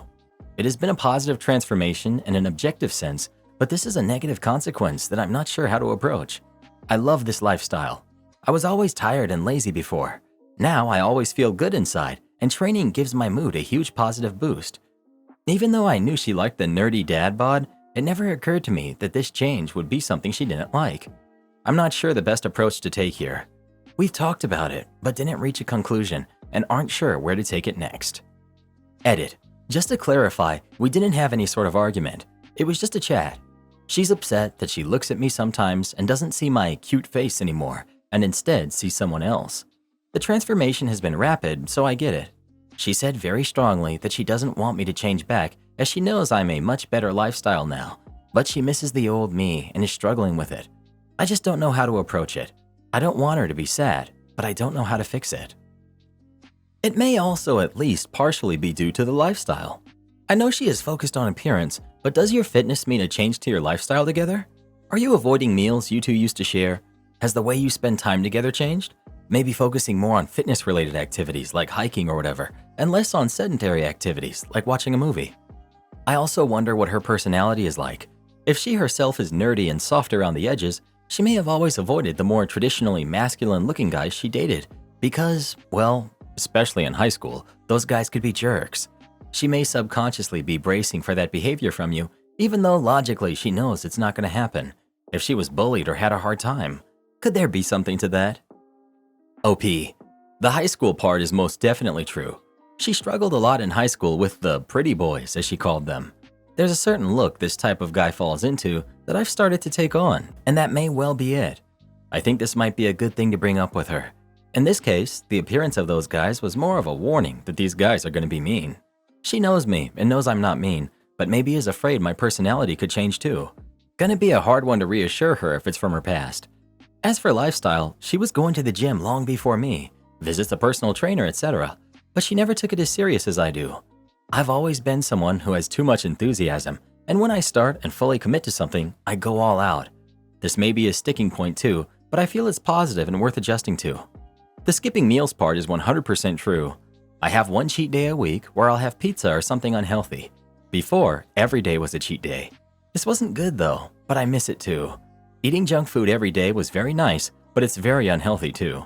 This is another good point that you've made that I also think is a positive change that may not be one worth undoing. I think there's a lot of impact some small changes can make. 1, she might need a little extra reassurance, as you noted on the fact your personality won't change with your body. If she was open to it, a few sessions with a counselor could help her overcome that insecurity. 2, your intensity in committing to the gym may make her fear that your commitment to her will suffer, exacerbating her fears in point 1. Setting aside quality time each week, no phone dates, where you two are actively focused on each other can help. And finally, you can still bond over food and eating together, just change the recipes. The key is not to skip meals together, it's to change the type of meal. People here are being a bit too kind and charitable to your girlfriend. She's telling you that your healthy habits are making you unattractive. That's terrible, and she needs to get help about this. If you reverse the genders, people would be trashing the partner for having a weird attraction for objectively unhealthy behavior. Thank you for finally giving a sensible reply. I can't believe the Redditors here are ignoring how dark this is. At best, girlfriend is just very insecure. The notion that OP has suddenly gained massive muscles to the point of being less attractive is ludicrous. Those types of gains take 5+ years. OP. I mentioned this in another comment too. Whenever a man says he no longer finds a woman attractive after she has changed physically, he would be called shallow. I do see where she's coming from though, so I don't feel she's wrong, but it is a double standard. Sounds like you put on a lot of muscle, and I totally understand her. It's not strange to find too much muscle unattractive. Gaining too much muscle is not less unhealthy than gaining too much fat, but you are just a different person and certainly not just in body. Nobody can gain lots of muscles that quickly unless they're on something. Gaining muscle takes a long time, years and years. And no, gaining too much muscle is not remotely as unhealthy as too much fat. In fact, it's much healthier than not performing resistance training since people naturally lose muscle over time. Gaining too much muscle is unhealthy as gaining too much fat. Sometimes you can really tell these Reddit people have never stepped foot in a gym. That commenter probably thinks Arnold was all natty bra. Fiancé is having an affair with my best friend of over 2 decades. I, female 23, just found out my fiancé, male 23, is cheating on me with my best friend who I've known since we were in diapers. Today I left for a trip to attend a business meeting, and 2 hours later, my sister sent me a video of my fiancé and best friend making out outside Starbucks. I'm absolutely heartbroken, and I have no idea how to process this. We were together for 3 years, and our wedding is in 2 months, and this girl has been by my side since birth. I don't have memories without her. I'm trying to explain the pain I feel right now, but I can't. How am I supposed to express this crap? I've gone over my relationship and my friendship a million times this past 3 hours, and I just can't understand. I also didn't get how you can backstab someone who's paying for your college, rent, and car. Her parents couldn't afford it, so I've been financially supporting her for the last 3 years. And him? He lives in my apartment free of charge because I wanted him to save his paychecks so he can start his own business like he's always wanted to. I'm doing 90% of the chores because I wanted him to relax after work, and I'm 100% responsible for our 4 dogs. Plus, I've been paying his mom's mortgage for a year. I'm so stupid. How could I be so stupid? We never had any fights, and until now, I was under the impression we were happy. I mean, he made me breakfast every morning and always made sure to tell me how happy and lucky he feels to have me in his life and how he can't imagine not being with me. This man has been sending me I love you texts every darn hour. I don't get how he can do this. And with my best friend out of all people, how can she do this? It's not like it's some random girl that didn't know he has a girlfriend. It's my best friend. She's been helping me plan the wedding, all while having an affair with my future husband. I'm supposed to drive back home right now, but I'm sitting in my car at a gas station crying and asking myself what's going on. I'm physically in pain. I'm confused. I'm in shock. I'm writing this, hoping it will help get it out, so I can think about my next move and drive home safely. I'm sorry if this is a mess, but I'm a mess right now. Any advice on how I should navigate this? Edit. I'm going to stay at a hotel until I'm calmed down so I can drive home. Update. I've been talking to lawyers for hours, and we're making sure my soon-to-be ex does not have a right to my place, because apparently he's lived with me so long that he could file a claim. Also, I've canceled all payments that aren't for me. That was a bit tricky and took a long time, but it's done. I've moved all the money from our shared account into my personal account, and the bank reassured me that if any of them calls, the bank cannot give out any info because it's in my name. I did, however, take precautions and texted them that the bank called me and froze the account by mistake, so they know they can't use it. I've done so many things this morning that I can't even remember it all, but I read the majority of your comments. Now I'm at my sister's typing this. My sister and a couple of her friends went over and cleaned the apartment of everything that was his, except for the things I got him, and they're currently in trash bags outside. My sister's boyfriend's dad was nice enough to change the locks. I'm not going back there. I'm going to rent an apartment until this settles down, and then I'm going to sell the apartment and buy a house because my dogs deserve a backyard. I also have security cameras, so if he shows up or tries anything, I'll know. Now, after I've calmed down, I decided I want to be petty, so I'm going to report the car as stolen, considering it's only in my name. I'm going to go over to his mom's and talk to her in person because she's honestly been nothing but great, and I do feel bad about just ghosting her. So I'll go talk to her after I'm done updating you guys. I'm not planning on confronting any of them because I think that will only disturb me more. We have a group chat with everyone at the wedding, and I'm planning on just sending the videos in the chat. My lawyer and I are also going over all of my conversations with them, looking for any messages where they said that they would pay me back for something, thanks to the person that suggested this, and I think you'll be very happy to know that I have proof of her saying she will pay me back for her college expenses. Yay! I talked to his mom, and she was shocked when I told her. She told me she's going to cut him off, and he can take his cheating self to his cheating dad. I don't know if she's actually going to cut him off, but that's what she said. We cried together, and she kept apologizing. I sent the video of them making out in the wedding group chat, and then I blocked their numbers. I have no desire to speak to either of them ever again. I did report the car as stolen, and she got arrested. I'm almost done with the wedding cancellation. I'm not getting too much back since the wedding was so close. I'm going to finally get some sleep now. Update. I'm not getting my money back on the venue. I will keep the reservation and have a party. Most of the guests took time off work and made arrangements to come for the wedding already, so we will have a party. I'm going to take my sister and a couple of my friends on the honeymoon trip and make it a girls' vacation. Most of my ex's family and friends shunned him after seeing the video, and they've reached out to apologize for what he did. My ex-best friend's family is not speaking to her either. I've also found out today from my ex's cousin, who knew about the affair, that my ex quit his job around the same time he moved in, so unfortunately for him, he doesn't have any savings. I don't know what he did in the time I thought he was working, but my guess is that he was with his mistress. My ex showed up to my apartment, and he left after my neighbor said she'll call the cops. I don't know or care where he is. I blocked him after I sent the video. I'm going to move to a different city. I've been looking at houses, and I think I found the perfect one. I need to make some arrangements to move from my office to working from home, but I'm actually excited. I found a therapist in the city I want to move, and I can't wait to have my first session. I don't know if or when I'm going to update this, but I really want to thank all of you for your help and support. Karen blames me for her low salary as a teacher. My husband and I, both in our late 50s, have 3 lovely kids. James, who's 34, Maggie, who's 33, and June, who's 32. My husband is a lawyer, and I've been a paralegal since my last child graduated, so we make a good living. James is also a lawyer, same firm as his dad, and Maggie is now in law school after being a part-time paralegal while her 2 kids were younger. Her husband is in engineering and does quite well. I'm not trying to brag, but we all do quite well, and it's relevant to this posting. June is an elementary school teacher, and her husband manages a restaurant. They are both very hard workers, and I'm so proud of June for doing well at a very hard and vastly underpaid job. However, she's always jealous and complaining about how hard she has it. She's complained we have a cabin up in UP, Michigan, and she's got a starter home that we gave her money for. She's complained about her sister having nice clothes, her brother's house at the lake, her husband having loans for his masters, us having nice cars, you name it. She constantly complains about everything. Every time she comes over, she says things like, "Must be nice to go on vacation. Must be nice to get new furniture," etc. Last night she started again, complaining that she can't afford to go to the UP house and it must be nice to be able to afford gas and still be able to wear fancy clothes. I snapped. I told her her constant complaining was getting old. We gave her the same help with her college and grad school as her siblings, and she knew when she chose her career what the salary was. I told her I'm very proud of her, but she knew what she was getting into, and this attitude makes her family not want her around. She was furious and left, screaming that her siblings are golden kids and that she was just as good. I tried to tell her that wasn't true, but she wouldn't let me get a word in.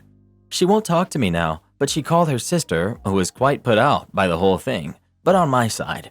My husband, however, said I should have just let it go, and my mother is very upset and is acting like I did something terrible. So, am I the jerk? Not the jerk. Why should everyone feel guilty for having disposable income? June could still choose a different career. My brother-in-law was a teacher and he hated it. Now he tutors kids in high school math. He works a couple of hours a day and makes more than he did teaching.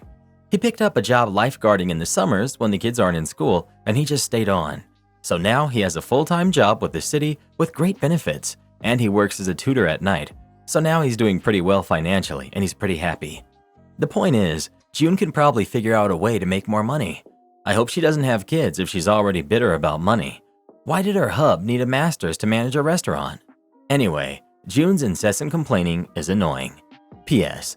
Whenever anyone says, must be nice, the best possible response is, yes, it is. It really, really is. Am I the jerk? My husband accused me of financial infidelity. Husband, 33 male, and I, 33 female, have been together for 10 years, together since college. Since starting out, we have made financial security a priority and have been able to achieve that, albeit with some good luck along the way. We both have good jobs, paying close to $200,000 each.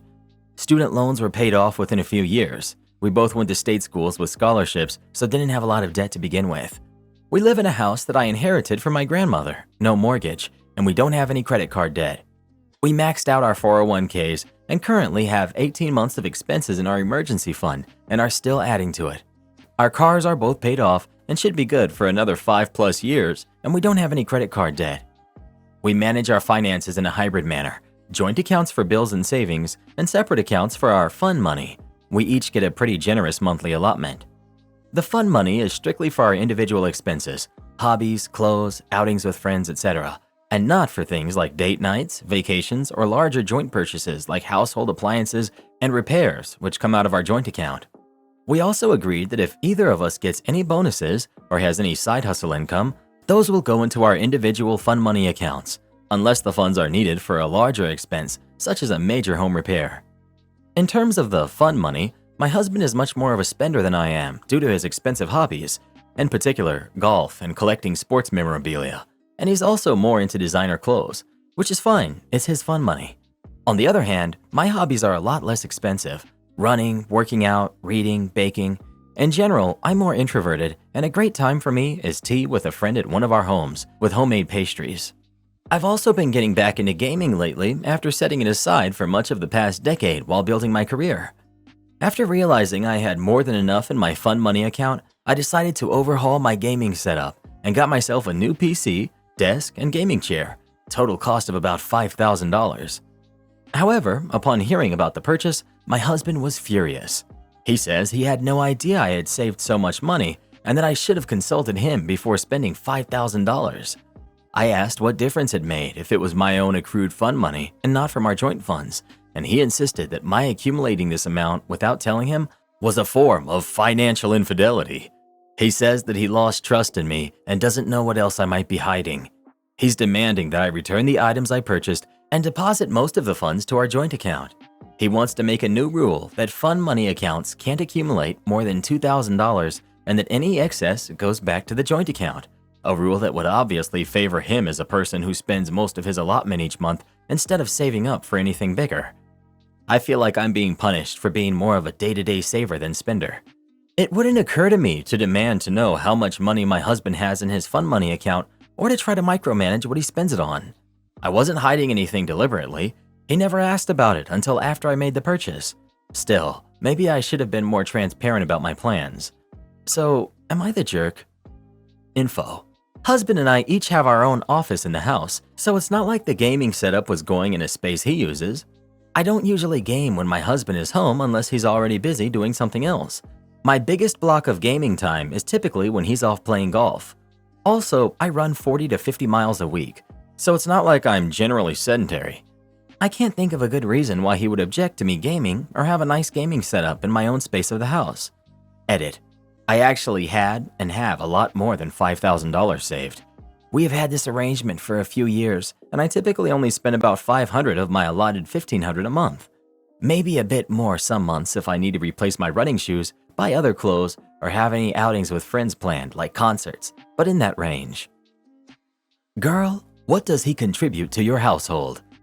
Although our incomes are about equal, I work shorter hours at home, with occasional in-office days or business travel, and he works long hours in the office, plus an hour of commuting time each way. Perhaps because I'm home all the time, having a very tidy home and fresh-cooked meals is a priority for me. I primarily do these things for me and not for him, even though he benefits as well. I'd still have to cook and clean if I were living in the house by myself, unless I wanted to hire someone to do those things. But I don't, as I genuinely enjoy cooking and doing housework.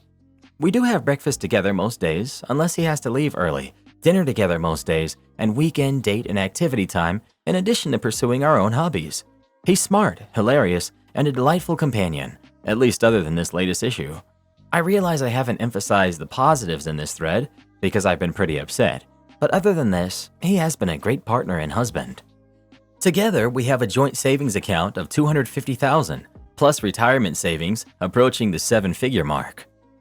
Could he be hiding a debt or gambling addiction? I manage all of our bank accounts and check them daily, and also handle all the bill pay. Nothing suspicious so far. He admits he's not great with money and would spend more without a budget. Update, 8 days later. My husband finally calmed down enough to have a conversation with me. As many others who provided comments suggested, it wasn't really about the money, but a window into larger issues in our relationship. Essentially, my husband has been feeling increasingly unhappy with me for a while for the following reasons. In general, he feels that he's a lot more committed to his career development than I am to mine. It's true that although we currently have about the same income, the ceiling for his field, finance, is a lot higher than the one for mine, tech and software dev. He's currently in an executive training program, and I'm decidedly not.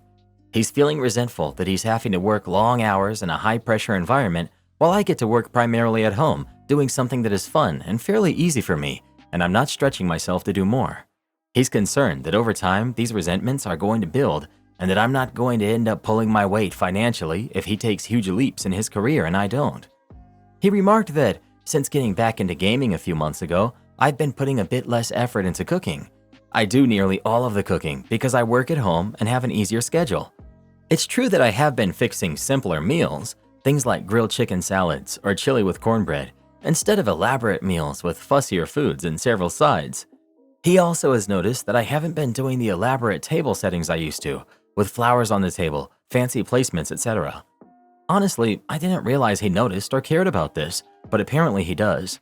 Acts of service are one of his main love languages, so overall he's feeling a little neglected because of this. He also feels I'm not putting enough effort into my appearance. Not in terms of weight or body, I'm a long-distance runner and I'm slim, but in terms of things like clothes, hair, etc.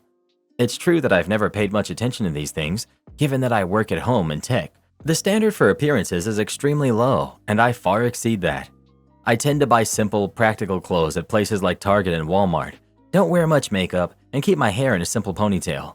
I do glam up a lot for date nights and other dressy occasions, but most days he comes home from work to find me in a t-shirt and yoga pants with no makeup, and he wants me to make more of an effort. The bottom line is that because of all these things, he started to notice other women. Says he hasn't cheated, he's just noticing other people because he's regularly disappointed in me. In particular, given that he works in finance, there are a good number of very career-oriented type A women who manage to have fantastic bodies, be effortlessly polished and glam, and have more interesting hobbies. He also says he feels horrible about all of this because he knows I'm a good person and that he's being judgmental. That it's not so much I've changed, as this is his own goals and expectations which have changed in the past couple of years. The financial infidelity part came into it because he feels I'm not really investing myself in our relationship, thus cheating on our future in a sense. He also says he loves me enough to be honest. I do believe he isn't trying to be hurtful, I really had to drag all of this out of him. That he doesn't want us to drift apart further, that he doesn't want to be angry and resentful, and he knows he's asking for a lot. I know many on this sub will tell me to just tell him to take a hike and call my lawyer, but we've been married for 10 years, have invested a lot in the relationship, and I want to see if the marriage can be saved. So a couple things. First, we did make an appointment with a marriage counselor and start next week. Also, I'm going to try to do at least some of the above. I'm not sure about making myself be more professionally ambitious when I'm already happy with my work-life balance and we're already financially comfortable, but I can at least try doing some of the other things, return to spending more time on cooking and decor, and fix myself up a bit when he's on his way home from work. Now that I know that they're important to him, I also know that in the end, I may feel like I'm just tiptoeing around and contorting myself to please him, but it won't cost me much, certainly much less than a divorce, to try for a month or two and see how we both feel. And I know I would always regret it if I didn't try. So maybe not the update you were expecting or hoping for, but that's where things are. And if folks continue to be interested, I can update you again. Update. So the more I thought about it, the more his requests and demands really were sitting poorly with me. I decided to try a little experiment over the weekend to see what would happen if I tried to meet some of his demands. Not because I actually thought they were reasonable, but because I increasingly had the sense that the goalposts would just keep moving and that I was playing a losing game. So Saturday morning, I went to the salon for a glow-up, haircut, fresh highlights, manicure and pedicure, then went to the farmer's market to pick up fresh flowers for our table and assorted other gourmet ingredients. Saturday is usually our date night out, but I suggested we stay in so I could make us a special dinner, steakhouse style, lobster, bread basket with several types of rolls, savory muffins made from scratch, crab stuffed mushrooms, all kinds of stuff. I wore a lavender, his favorite color, on me, sheathed dress and high heels, and fully did hair and makeup. For all of that, I got a lukewarm, "Thanks, it was tasty," and a kiss on the cheek. Of course, I did all of the serving and cleanup too. Sunday, we usually go out, but he suggested I make us brunch at home. So I made French press coffee, mimosas with fresh squeezed orange juice, Belgian waffles with banana Foster topping, and a lot more stuff too. I wore a blue sleeveless sundress, wedge sandals, again did my hair and makeup. Again I got a "Thanks, it's good," and no help with serving or cleaning. Afterwards, I asked if this was what he had in mind when he critiqued me before. He said that it was a start, but that I was acting very entitled for wanting credit for basic adulting. He then dropped a bomb that he was being so hard on me because he had realized lately I had a lot to make up for since I wasn't up to his standards. What? He then went on to say that because I'm not up to his standards, I was going to need to be making it up to him for the rest of my life, that I was lucky that anyone at all wanted to marry me, and that he's connected with someone from work, so if I wanted to keep him, I'd better step up. I told him it didn't sound like there was anything to keep if he no longer loved me, or even liked or respected me. Told him to leave, and he said he would gladly go to his girlfriend's place. I know so many people were insisting that he was having an affair, and I just didn't want to see it. That his complaints were really all a part of a campaign to distance himself from me.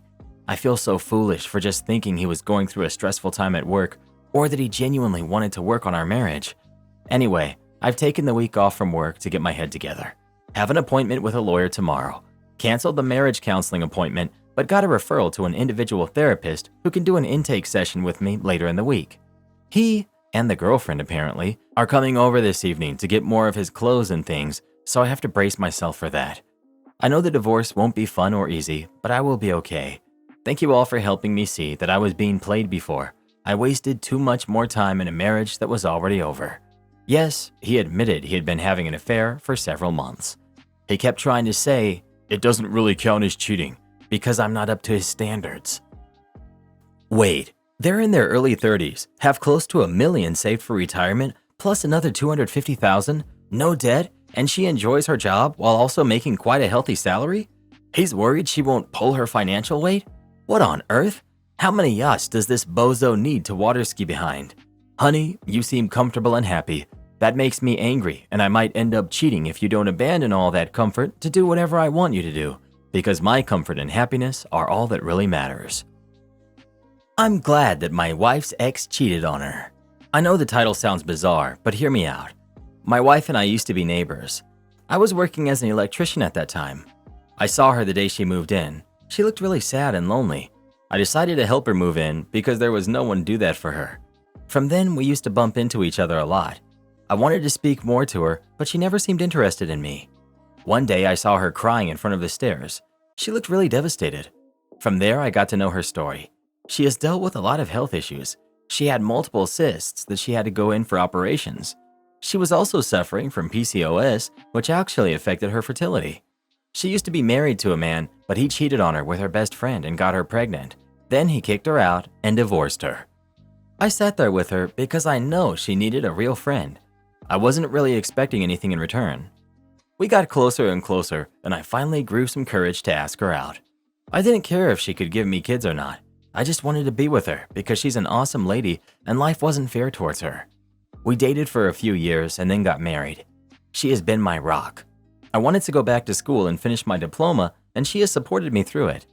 I always tell her that I'm really lucky to have her in my life. I never knew what family felt like until I married her.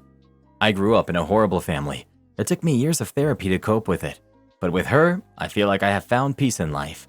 I love her so much that words are not enough to express it. Now, as I'm writing this, she's sleeping on my lap while she was watching a Barbie marathon. I know one other thing about her. It's that she is pregnant and hasn't told me. The only reason I know is because I found her planner, then I borrowed her laptop for something. I opened it and discovered she has planned to tell me about the pregnancy 3 days later on our wedding anniversary. Can't say I haven't noticed it yet. I have observed some signs. She also throws up in the morning. I won't spoil the surprise for her. I know it makes me sound like a bad person, but in a way, I'm glad her husband cheated on her. Otherwise, I wouldn't have had this angel in my life. I mean, think about it. If her husband hasn't cheated on her and left her, we would probably never have met, and I'd be trying to go through life helpless, trying to cope with loneliness. I'm glad it happened. I'm sure she feels that way too, just not the way I do. If I ever encounter her husband, I'll probably punch him first, then hug him and say, "Thank you and forget you, you jerk." Update. So today she came home from work. She looked really worried. I thought she would be happy because tomorrow is our anniversary. We have plans, and usually she's excited and always talks about what she can do. I asked her how her day went, and she cried. I was scared. I was scared for us and our baby. She told me she's been keeping a secret from me, and she wanted to tell me on our anniversary. I didn't tell her that I already knew. She told me she was pregnant. She has known about this for 2 weeks, and she is now 8 weeks pregnant. She noticed some changes and took a test. She didn't want to tell me early because she was afraid of what could happen. Years ago, when she was with her ex-husband, she lost 2 in around 6 weeks. She was afraid that could happen again, and she didn't want to disappoint me. She thought if she lost it, only she would know and it wouldn't affect me. But when she reached up to 8 weeks, she decided to tell me. But she went to the doctor today, taking a half day from work. The doctor told her that she's still at risk. That's why she was afraid. She said she can't keep it a secret. Her plan was ruined because of it, and so she is telling me this early. I tried to calm her down. I told her if she stresses about it, it will not be good to either you or the baby. We can only hope for the best. No matter what happens, I will be with her throughout this journey. She asked me if I had known about this. I told her yes, I did. She smiled and said she figured it out because last few days I've been touching her belly a lot. We are still planning on the reveal. I might as well act surprised even though it was spoiled by me. Am I tensed? Yes, because it's obviously a complicated pregnancy. But we can hope for the best, and both my baby and my wife will be safe. The doctor said since she's in her mid-30s, there could be other complications as well. We might get a second opinion on it soon, but for now, we are enjoying our years together.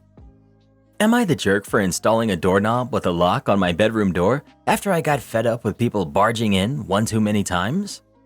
I, 21 male, am home for the summer from college. Much of my time I've been playing video games with friends and hunting for achievements after having been unable to do so thanks to previous workloads. But I also am doing some studying in between along with helping around the house when asked and looking for summer work. No matter how many times I make it abundantly clear, my family still won't respect my boundaries. One important one is my bedroom. Even though I've said that a closed door is a very visible boundary, my parents, younger brother, and older sister, when she comes to visit, often just turn open the doorknob and barge in to ask or tell me about some pretty mundane stuff most of the time. It's mildly understandable with a slightly ajar or fully open door, but it's summertime, and in the late evenings, we let in some cool air. But if they knock and I don't respond because I have my AirPods in, then they just barge in anyway. My younger brother is the worst of the bunch. He oftentimes goes into my room to tell me about a mundane story about what happened in high school with his friends, and it's tiring having to remind him for the billionth time that I simply am not interested. Sometimes when I was away at college, he would go into my room and use something like a notebook I was keeping for notes or my cardioid mic for a therapy session without even asking me on the phone. He doesn't even put it back when he's done, and I'm tired of literally yelling at him to stay out of my room and not touch my stuff because I don't do that to him. A couple of days ago, my brother barged into my room to simply hand me a snack I didn't even ask for whilst I was playing my game. My door was closed, and I didn't even realize he was there, and I again told him, "Don't randomly barge into my room." Then yesterday we had a family gathering, and my brother proceeded to tell people about the mods that he had seen me using on my game to try to embarrass me. It was some pretty juicy stuff. I made up a story on the spot about how I had accidentally joined the game, which I also told my parents when they asked me about it, and when my brother insisted otherwise, I essentially had to gaslight him into thinking he massively misremembered things. After that, I decided that I had had it. I hauled myself to the bus, went to Lowe's, bought myself a doorknob lock, and swapped it out myself. Earlier today, I had locked my door and later heard it jiggle, then some knocks. It was my brother, and I told him that thanks to him, I had no choice but to install a lock on my door, which he then told my parents about. Dad lectured me about how I don't modify his house without permission, to which I shot back that nobody modifies my privacy without permission and simply put in my earbuds. Since then, Dad's blocked my devices from Wi-Fi until we discuss logistics of my door lock, and I've been using USB tethering since. Am I going insane here? Not the jerk for your lock. You're an adult and privacy is a reasonable expectation. However, you are a major jerk when it comes to your brother. It's pretty obvious he wants to spend time with you. Telling him you don't care about what he says and getting mad that he brought you a snack? Seriously? Makes you a major one. You mentioned therapy. Man, I hope he isn't struggling and reaching out to you and you're being like this. Karen loses it when I ask if she's pregnant. I'm male, 25. My friend, female, 23, usually goes to the gym regularly and parties a lot. Lately, I've noticed that she stopped drinking entirely, same as smoking, and has stopped lifting heavy and going to the gym as regularly as she used to. On top of that, lately she'll often excuse herself to go to the bathroom, presumably to throw up. And I've noticed that she got a bit thicker and watery. Don't get me wrong, I'm not jabbing her looks, it's just something I've noticed. When we were out the other week and I noticed she hadn't even touched her Red Bull, I pulled her to the other side to have a private conversation and asked her if she's pregnant. She immediately flipped out and denied it. Right after that, she went home and I covered for her when the group asked me why she went home. I texted her later that night asking if I had overstepped, and she simply replies, "You literally called me overweight, jerk." I never did such a thing, but I simply let her be instead of arguing. Today, another friend told me she indeed is pregnant, and I don't know what to make of her reaction towards me when I asked her in a 4-eye conversation. Am I the jerk? Edit. For those curious why I asked her, I verbatim said, "I noticed you've been excusing yourself pretty lately and are avoiding some things. Could it be that you're pregnant?" Edit. Well, this post was a waste of time, except you don't do that, which is most of the replies. There has been little actually useful feedback. Why don't you do that? Why is it not socially acceptable to ask a close friend a normal question in a private setting? It's none of your business. Like, if that's the energy, you could apply that to any question ever. It's a simple yes or no. Are we in the 1950s still? Update. She messaged me and we met up during lunch break. She apologized for overreacting, and I apologized for if my question was intrusive. We came to the conclusion that my question wasn't intrusive, and neither did she overreact. She told me she's 2 months pregnant and didn't think anyone had noticed. She was keeping it a secret, at least to the guy circle of our group, because she was afraid of being called names. That's why she had freaked out when I asked her, and it's also why she tried to deflect. I reassured her that nobody would feel that way, especially not in our group. We are all very supportive and are looking forward to doing our best in helping her out the following months. I also showed her this post, and she had a good laugh at some of the way overboard "you're the jerk" comments, especially the one that called me a creep. To be fair, she also said many of them put forward valid points, but that they are in most cases concerning strangers and not close friends you've shared big things with before. Babysitting means paying your kids' dental bills? Years ago, I would often babysit my neighbor's daughter who was about 9.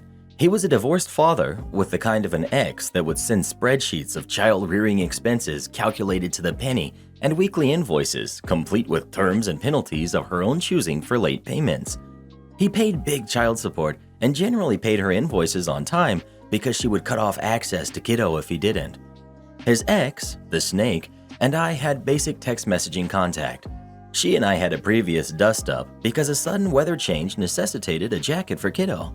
We popped into the nearest discount store and I let her pick a jacket.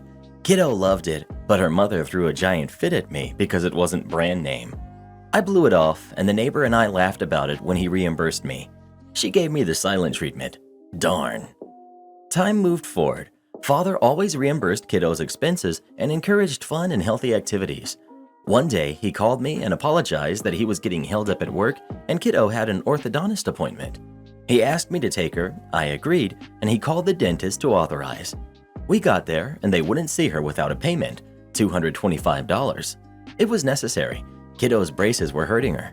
Dad wasn't available, but I knew he would reimburse me, so I put it on my credit card rather than calling her snake of a mother. Kiddo got patched up, Dad reimbursed me, I paid the card and didn't use it. A few months later, I got a past due call from my card company, repeat charges from the orthodontist. I let Dad know and called the orthodontist, who told me I signed an automatic payment agreement. I gave my, "Oh no, I'm just the babysitter" speech and didn't get far with them, so I canceled the card. Dad apologized profusely and he reimbursed me. A month later, I get a nasty call from the orthodontist about my card declining.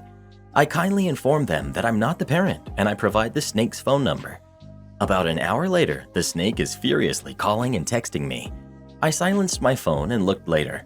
She maxed out my voicemail and all of her text messages were about how wrong it was of me to deny her kid medical care.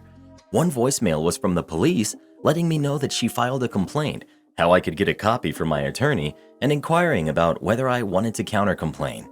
I sure did. I moved out of state and the prosecutor called me once just to ask questions, then I never heard back from the prosecutor. Last I heard from kiddo's grandmother, the snake took a plea bargain, Dad got custody, and Grandma was enjoying a lot more time with kiddo. Am I the jerk for telling my housemate his girlfriend can't stay here anymore? I share an apartment with a friend I've known for years. We're both male 24. We've had this place for over a year and haven't had any real issues. We get along well and do heaps together. He works full-time, I'm a university student, and we split all bills, food, and rent down the middle. We hate the idea of shared houses and just want it to feel like a home. A few months ago, he started seeing a girl, T, who spends every day and night at our place. T is also a university student and she can't stand her studio apartment. Until recently, I've had no issue with T being here and have never even asked her to pay for anything. She eats all meals at our place and takes food to uni if she needs. The way I see it, housemate and I just buy a bit more food and it really doesn't matter. The other week, I got home from uni, went to the kitchen to make a coffee. I had an assignment I needed to work on, so I wanted to pick me up. And when I opened the fridge, I noticed some Red Bulls. I just assumed my housemate had bought them for us, so I grabbed one and drank it. The next morning at breakfast, T opens the fridge and then got super angry that one of her Red Bulls was missing. I said it was me and that I thought my housemate had bought them. She started telling me how she bought them for herself and how I should have asked and that I needed to apologize for taking it. I was going to tell T that it's my fridge and I shouldn't have to ask if I can have stuff in it, but I didn't want to start conflict, so I just apologized. She demanded I buy her a replacement. Since then, she started labeling any drinks or food she brings for herself and makes a point of saying it's hers. After all this, I've said to my housemate that I don't want her staying at our place unless she's going to start paying rent, paying for bills, and pitching in to pay for food. I don't want to pay for her anymore, just so that she can mistreat me for taking a drink from my own fridge. Am I the jerk? Update. Just to address some of the common things I've been reading, also thanks all, it's nice to see only a few said I'm the jerk. I avoided saying anything at the time because my housemate and I are close to brothers, and I don't want to fight like this to make him have to pick. Honestly, I know he would dump her and stick with me. Housemate is a great guy, and I in no way think that he's trying to use me. When I've had girlfriends stay or we've had mates over, we've just kept to 50-50 as always. Sometimes people buy us food or pitch in as thanks, but we never expect it. He and I act more as family in a house rather than housemates, which is why it's never been an issue. T is very manipulative. As a side story, housemate and I always do a movie night once a week. It's our tradition and we love it. T has said she wants to join us, and then every time, around 30 minutes in, she will whisper something to him or act a certain way and draw him away to go in the other room. Honestly, it's peeved me a tad, as she is clearly just trying to assert some dominance there, but I also joke with the housemate about it. I have laughed at the few comments calling me a pushover, and I can see how it looks like that here. I normally am the first to stand up and react to something and can't stand people being rude.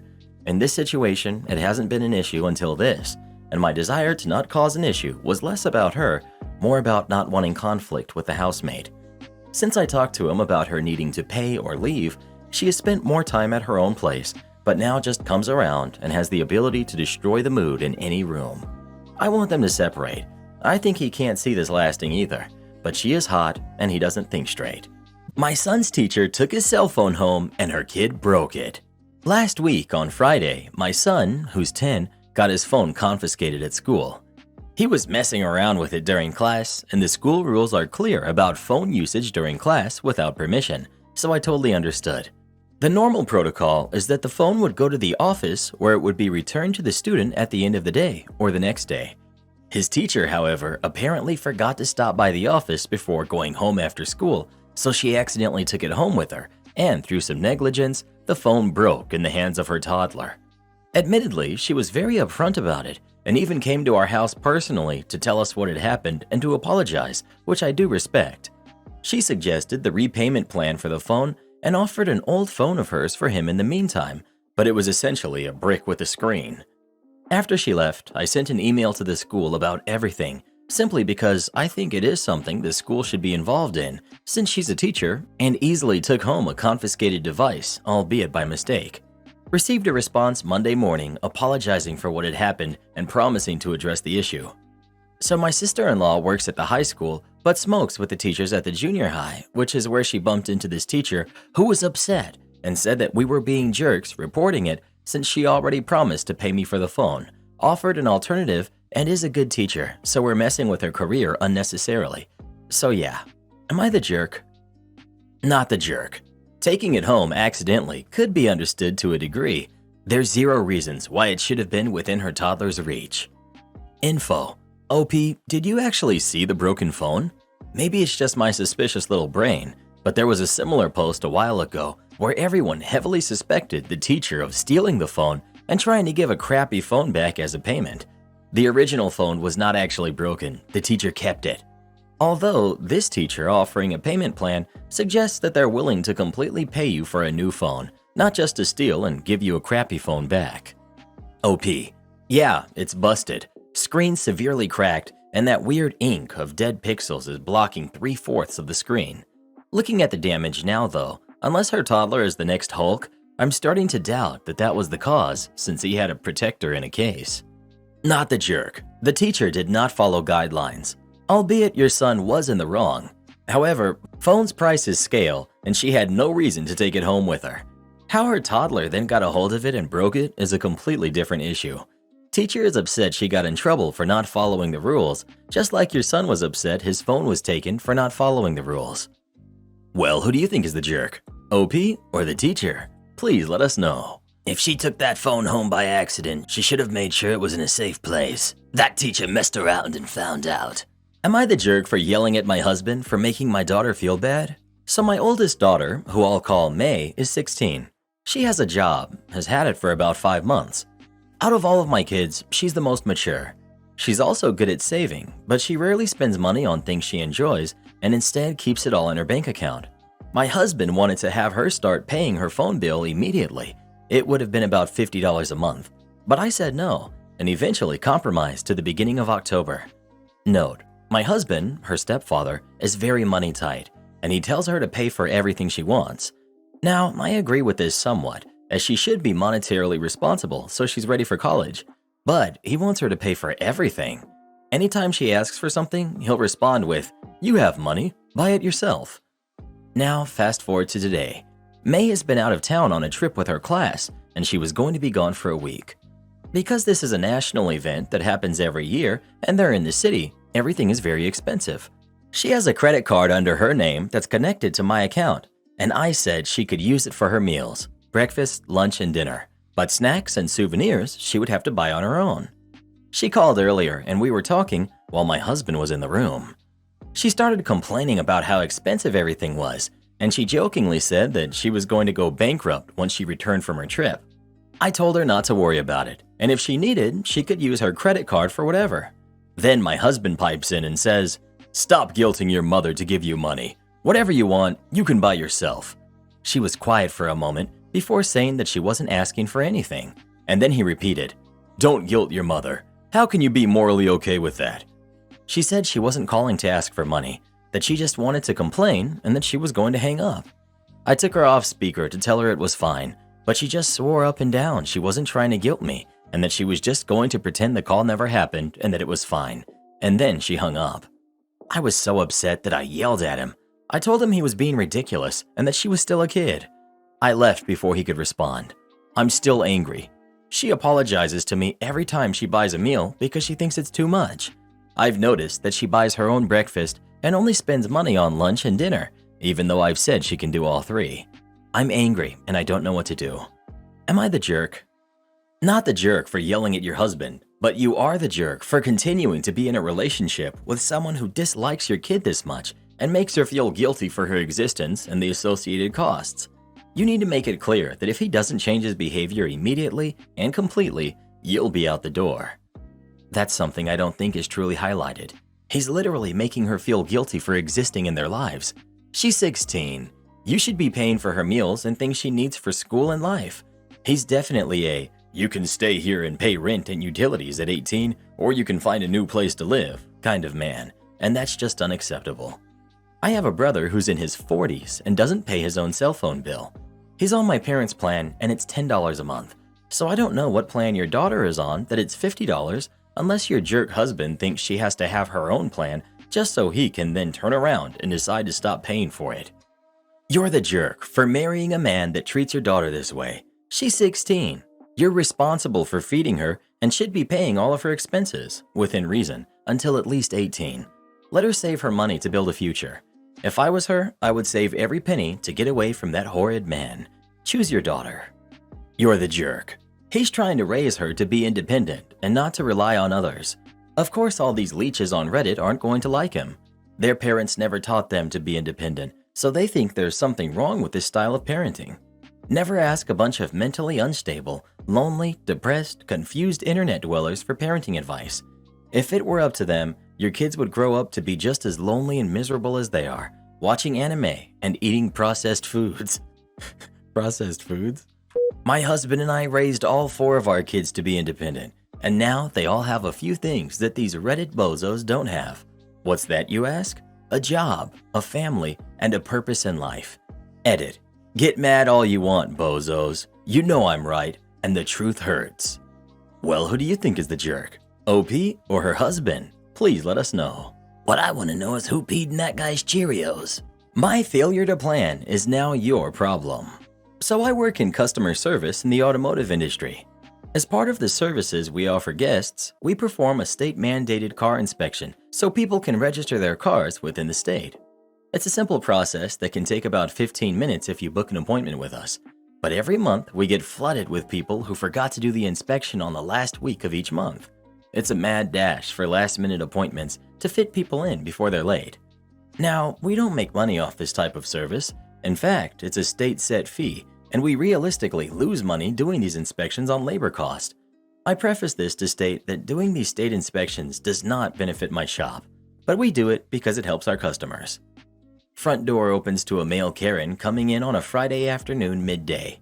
This distinguished gentleman, we'll call him Tim, walks in at around 1 p.m. in the afternoon and slaps his keys on the countertop, informing my front counter teammate that he needs an inspection now. Now understand that even though all of our appointments were booked up days ago, we will still bend over backwards to help someone out. We totally get that things don't always go according to plans in life, so we do what we can to help. That is, as long as you're a nice person. When you start trying to dictate how we're going to help you, that does not fly at my store. Tim decided that today he was going to do exactly that. After we advised him he can either wait almost 2 hours to try to work him into a slot as we process our already scheduled appointments or book an appointment with him next week, Tim let us know that booking an appointment the following week after the deadline was not an option for him. But he's got time right now, so he's going to generously give us 2 hours of his time, and we need to figure out how to get him in. Cue malicious compliance. I stepped in to take over the conversation for my front counter staff who have been dealing with him up until now. Okay, sir, we're happy to help. I'll get your keys out to the technician. You just have a seat and make yourself comfortable. Immediately, I walked the keys out to my technician with explicit instructions. After explaining to my tech that Tim is acting like a total jerk, I gave the express instructions that we will not even touch his vehicle until 2 hours have passed. Mind you, as Tim sits in the lobby stewing, I have the pleasure of servicing several other customers who set their appointments days ahead of time. 15 minutes here, 20 minutes there, and even a 7-minute inspection for an all-electric car. Things are flowing so smoothly for all of the appointments who did things the right way, and it's showing on Tim's face. After the first hour, Tim finally has the courage to speak up. I really appreciate y'all trying to work me in, but do you know how long it's going to be? No, Tim, you don't get to be nice now and try to expedite your vehicle. You don't get to be nasty to my staff and still get your way. Sorry, Tim, we're still trying to get it fit in. Like I said, about 2 hours before we can see the truck. Mind you, the lobby's totally empty, and all customers have already been serviced already. It's perfect. Fast forward another hour, and his multiple attempts to make small talk to amend his horrible manners and treatment to one of my staffers, and his car's finally being brought into the shop bays. When moments later, my technician walks into the lobby with a giddy smile. Boss, his truck needs wipers to pass inspection. They're torn, and they fail the vehicle. Passing on this wonderful news to Tim, he agrees to have the tech install some because he, of course, did not bring any of his own. At this point, I feel quite satisfied that Tim's learned his lesson with a little additional help from the universe and him needing to also replace his wiper blades. But apparently, the universe was not quite done teaching Tim a lesson. His car still failed the inspection. The last part of the test is run by a computer that reads the internal control modules of the car. It's a totally automated process that can't be tampered or affected by the inspector. The only thing that can interfere is if the car has had the battery replaced and those control modules have been reset. But that's exactly what Tim did. Hours before coming to see me, he replaced the battery and cleared those exact modules. So at the end of the day, Tim was his own worst enemy and failed his own car, having to book an appointment for the following week.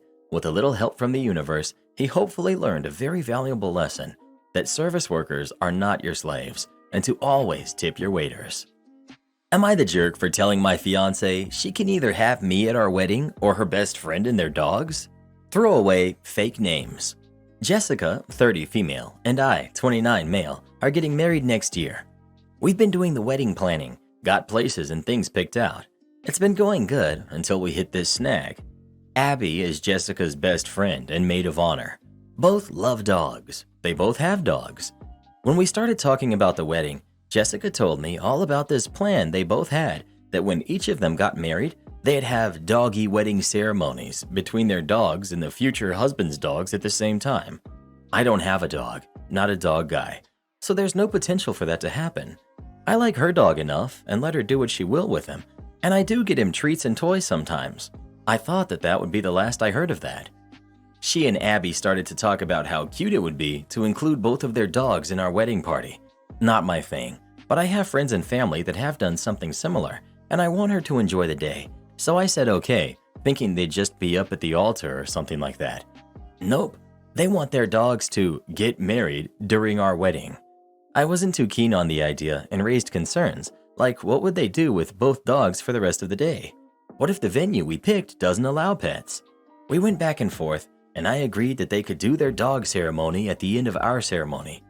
A couple weeks later, Jessica and Abby bring it up again. They want parts of the reception to be dedicated to their dog's friendship. Crap like puppy picture slideshow, a cake for them, dog-friendly favor bags because they want their friends and her family to bring their dogs too. I told them no, and that I already made one compromise on the issue, and we don't want a bunch of dogs around for the entire wedding and reception, and that if they did that, we'd have to find an all-new venue probably. I reminded her that she was near the limit of what she could contribute towards our wedding funds, and I'd be paying the rest. And I don't want to pay extra for stuff for a bunch of dogs. They both said that this was really important to them, so I told Jessica point blank, we can stick to what we originally agreed to, or she and Abby could have their costly party that allows dogs by themselves, and we'd just get married at the courthouse by ourselves. Abby told Jessica I was being manipulative and making ultimatums and wanted her to go stay at her place until OP pulls his head out of his backside. Jessica didn't go, but we're still going back and forth. She still wants things her way and feels I'm being too selfish. I don't think I am, because I want an enjoyable wedding and marriage with Jessica, not Jessica and Abby and their pets. Am I the jerk? Not the jerk. What did I just read? A doggy wedding? What's wrong with people? Dogs are animals, not babies. This level of obsession with an animal would freak me out, and I would, personally, nope out of the relationship. Not the jerk. But it is wild that your fiancé is prioritizing this over your actual wedding. She's making the day about her and her friend and sidelining you almost completely. Her best friend is making the day about her. That's such bizarre overstepping, and the fact that your fiancé doesn't see that is really concerning. Her friend should be supporting your fiancé and you, not undermining your wedding plans to turn it into a party for her dog. I would honestly postpone the wedding altogether because this is a terrible glimpse into your fiancé's priorities. You rank below her best friend's dog. Not the jerk. Who's Jessica marrying, you or Abby? This dog idea is over the top, but could be cute if it was your dog marrying Jessica's dog. It's really weird to me that Jessica's marrying you and her dog is marrying Abby's dog all at the same time, more or less. And Jessica is talking about taking so much time out of a day celebrating her commitments to spending her life with you to celebrate her friendship with Abby via their dogs? That's not the point of a wedding. And what about the guests who don't have dogs, are allergic to dogs, or are terrified of them? Are they less important guests? Most of the time, childhood dreams about our weddings don't come true. We marry cat people instead of dog people. We come to value homes over expensive parties and realize we can't dance. It's time for Jessica to let this one go. Well, who do you think is the jerk? OP or his wife and her best friend? Please let us know. Bro, are you seriously still going to marry her after all of this? Nice lady at the store takes advantage of my beauty guru skills. Okay, so I work as a software engineer. Our company has a small office at a skyscraper plaza that's directly connected to a huge shopping mall. It's usually where us corporate slaves go to get our lunches. I also like to spend my breaks walking around the mall. It helps me take a breather away from the stuffy office air, and it's good for waking me up. Seriously, fellow corporate slaves, take a walk during your breaks if you have a falling asleep during shift problem. Also, try to replace it with water if it's your fourth cup of coffee for the day. But mainly I like these walks because I can do some window shopping and plan for whatever unnecessary things I'm going to buy for the end of the month when I get my paycheck, so that my uncooked chicken rinkless brain can squeeze out the tiniest drop of dopamine juice and I can finally feel something. And again, on one of these lovely days, just a few hours before I have to meet with my IT team, I decided I'd take another one of these walks and visit a beauty store. Now, I'm not really sure if this type of store exists outside of my country, but it's basically a supermarket only for makeup and other beauty products, so it's the main go-to place if you need something of that sort. I'm also dressed very businesswoman, straight out of a dark academia Pinterest board, but with a little touch of grunge and e-girl fashion influences on it. I'm really showing my age here, but dear readers, I promise I am a very serious businesswoman and do serious business with very serious clients. I just like to add a bit of self-expression into every outfit, with the accessories and the makeup and other small details, even if it is for work. But at the end of the day, I'm wearing a shirt, a blazer, and work pants basically. Well, while I'm browsing the store for something that can help me try to replicate the mermaid core look I found on TikTok, I suddenly hear a middle-aged lady call out to me with a meek voice asking for help. Now, I know I talk big, but I really am no makeup expert. My major was computer science and engineering, where 5 out of every 3 persons enrolled were male. During my studies, sometimes I would see a girl in the mirror, which was me, and get a jump scare because I hadn't seen a girl in so long. But ever since I graduated and started working full-time, I've been trying to re-explore the feminine side of myself, and I've been watching all kinds of beauty gurus, style experts, makeup review and get ready with me videos, so I know a thing or two. and this lady seemed really confused about a lot of things. She was holding 2 different blush colors and asked for testers. Nobody in the country has put out any testers since March 2020. I told her they don't make testers anymore, and her best bet was to search for the brand online and see if any influencer made a review with swatches. She looked sad. I took a peek in her basket, and there was another mess going on in there. She had a Maybelline burgundy bar and a few different lipstick colors, which were mostly cool-toned, all sharp reds and pinks, and she was a very warm-toned person with a goldenish glow to her. Honestly, when she heard the no testers, she looked so meek and small and sad that I had to help her. Firstly, I talked her out of buying any Maybelline eyeshadow palette ever because they're flaky and unpigmented. Then I researched online to show her blush colors for certain brands that I know are good quality, which was definitely not the one she was holding onto at first. I also advised her to pick lipstick colors to match the blushes or else she'd look like a mess. I basically took her around the store to build her a beginner makeup kit with all of the essentials, considering her skin type and her general color complexion. When we were done, she looked so happy that she insisted she'd take me to the cashiers for my commission. At this point, I'm thinking she must be foreign. No store like this in our country has ever had a culture of giving commissions to employees. This is when my brain finally computed. She didn't ask me for help because my highlighter looked bomb or anything. She thought I worked there. The staff does have a uniform, but it's likely that my outfit made me seem like a manager.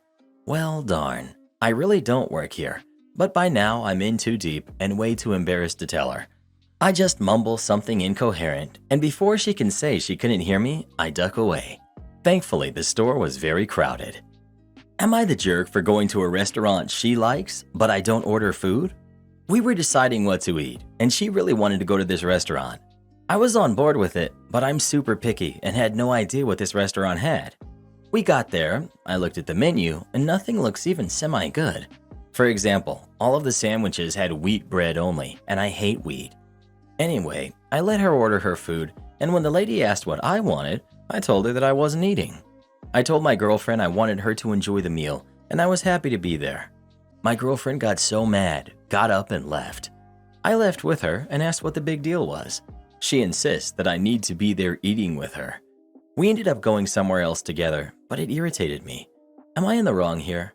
Update. It was some French cafe. I've never been to a French restaurant, but I was willing to check it out.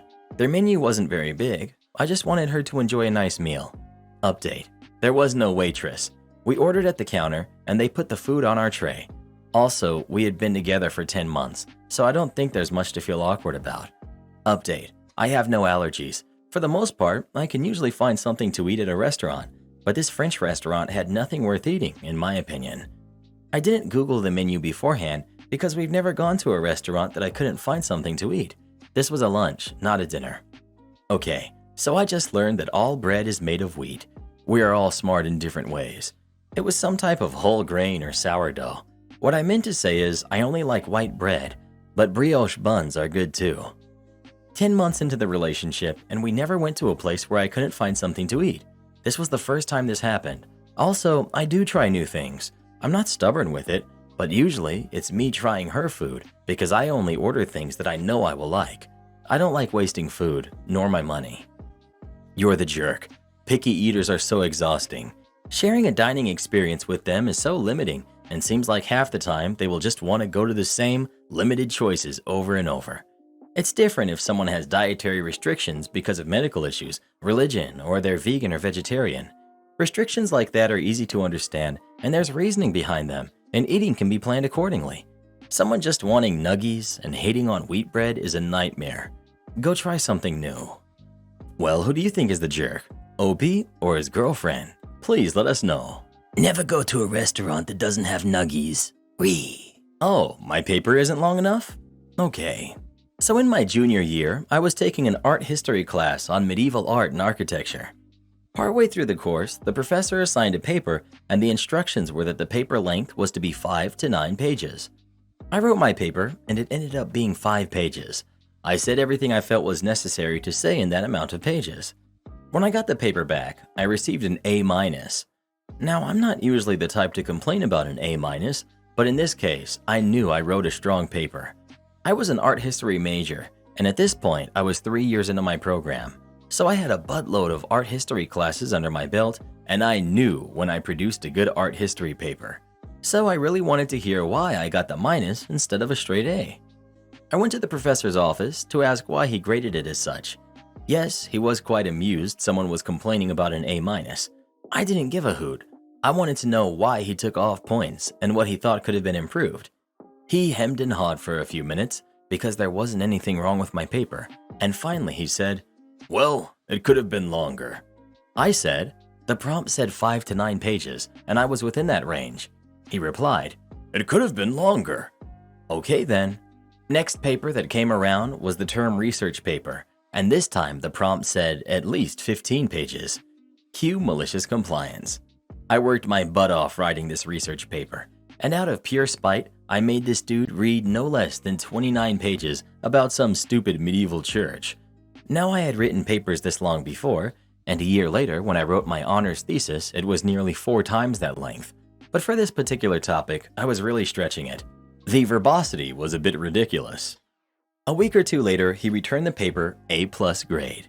He handed it to me and said with a genuine smile, "It was great. I loved it. You should submit it for publication to the XYZ History Journal." I begrudgingly submitted my maliciously compliant paper to the journal, and it was accepted and published. Admittedly, I was probably the one that suffered the most from my own malicious compliance, but I didn't care, and I'd do it again.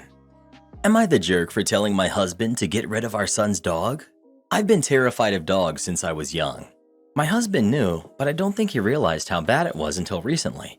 He got our son a dog, and at first, I was angry, but he promised it wouldn't come near me, and our son was really happy, so I agreed they could keep it as long as it was kept away from me.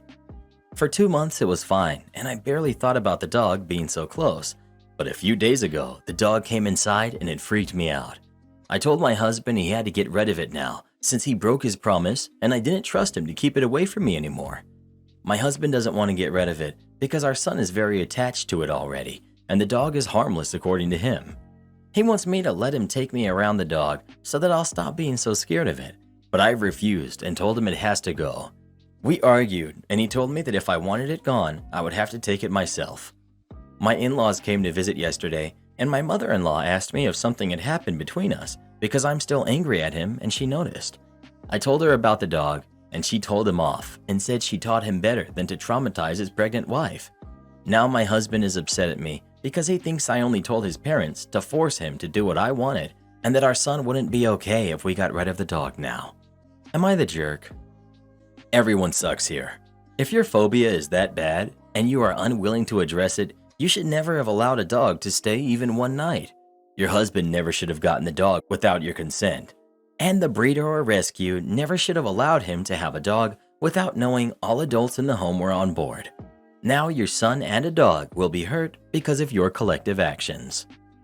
Well, who do you think is the jerk? OP or her husband? Please let us know. Oh, my heart goes out to their son and that dog. Want me to cancel all your subscriptions? Yeah, I can do that. I used to work at a call center for one of the biggest teleproviders in our country. Mobile subscriptions, internet, landlines, all that. The call center I worked at was also only for business clients and not private customers, so it was not unusual for a client to have a lot of mobile subscriptions. One thing to note, I'm not sure how changing a mobile provider in other countries works, but in my country, you have to get the other company you want to transfer to order the numbers from where you are now to them. You cannot cancel your subscription and then have it transferred. If you cancel your subscription, it stops working right away. If you want to transfer after that, then you need to order a reopening of the subscription on that phone number for it to be able to transfer to the other teleprovider. And the reopening is treated as a new order and a new subscription, so it's an ordeal to go through. Also, and this is important for the story, if you have a debt collection case for an invoice with the teleprovider you are currently at, you will then no longer be able to get new subscriptions with that company until the debt collection is paid in full. Now on to the story. I get a call in from a customer who had maybe 10 to 15 mobile subscriptions with us, as well as an internet subscription, and apparently they worked with sales. The customer was very angry on the phone. He tells me that they have received a debt collection case from us for an invoice they had not paid, which was true. There was an invoice in our systems that they had not paid, and it had indeed gone to collection. He then told me that he knew about the invoice, but had just not bothered to pay it. What did you expect to happen if you didn't pay it? He then proceeded to berate me for sending them a debt collection and demanded that we cancel it immediately. One other thing to note is that none of the people that worked on the floor of the call center have the authority to cancel the debt collection cases. We need to send a case to another department for that. He would not let me send a case, nor would he let me call a supervisor to maybe expedite things. He said that I should cancel it right away or he would cancel all of their subscriptions right this second. Cue malicious compliance. Normally when people threaten to cancel their subscriptions because of reasons, they mean they want to transfer to another provider, and I usually refer them to contact that other provider so they can start the process. This time, however, since the customer was being a jerk, I did not do that. I asked point blank, me, do you want to cancel your subscriptions with us immediately? Customer, yes. Me, are you sure? Him, yes. Me, okay then, I will cancel all your subscriptions right this second. Good, jerk. Then he hung up. I logged the call with every detail that he had said and asked me to, and added an extra line of, if any doubts, just listen to the recording of the call. I got at it and went ahead and canceled all of the subscriptions this client had with us. All of them, even their internet subscription. After about an hour, one of my coworkers got a very angry call from the client, who was forced to call from another phone because, guess what? Their subscription was canceled. I was done for the day, so I just went home, but my coworker filled me in the next day. The client had yelled and screamed that they were no longer able to call out or receive calls, as well as their internet was down. He had read the log I created and informed the client that they had terminated our services, so of course they would not receive any calls, nor make them. They demanded that we reopen the subscription again so that they could do their work, but again, my coworker had to inform them that it would not be possible since they had a debt collection case that needed to be paid first, or else none of the orders they put in would go through. After more screaming and losing it, my coworker had to end the call. The next day, I had the evening shift, but I had saved the client's information to see if anything else had happened. Apparently, the debt collection got paid and the subscriptions were reopened. They also had ordered a transfer to another provider.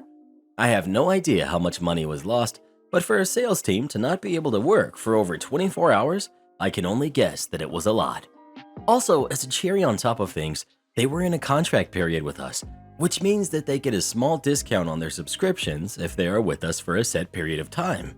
If they break that contract, which they did when they told me to cancel their subscriptions as well as transferring to another provider afterwards, they had to pay a fee of over $300 per subscription. That was at least $4,500 on top of what they lost the 24 hours they couldn't do anything. All because they didn't want to pay a $30 late fee. Karen tells me how to raise my kid. I, 24 female, have a 3-year-old son named Cass, who's the light of my life. He's a real sweetheart, and if he had it his way, he'd be carried around in my arms all day long and only put down when we come across a cool bug. He doesn't talk very often.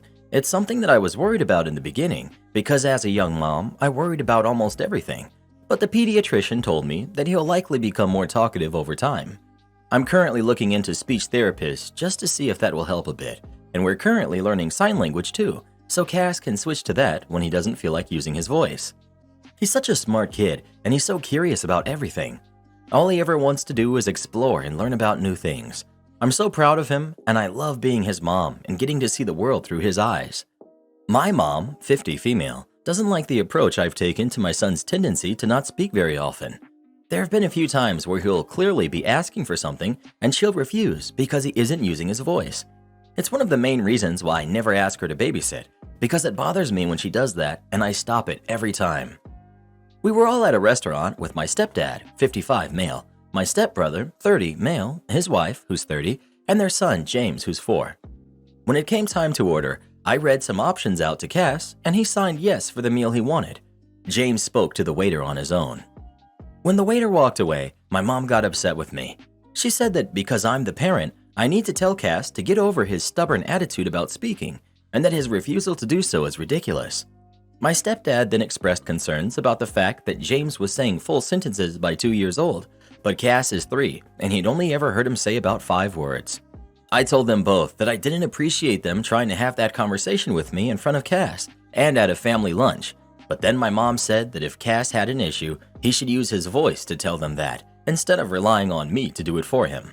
I ended up flagging the waiter down and asking for my part of the bill, and if I could get the food to go, because I didn't think this was fair for my son to have to sit there and listen to them talk about him like he couldn't even understand what they were saying. Once I paid and got the food, we went home.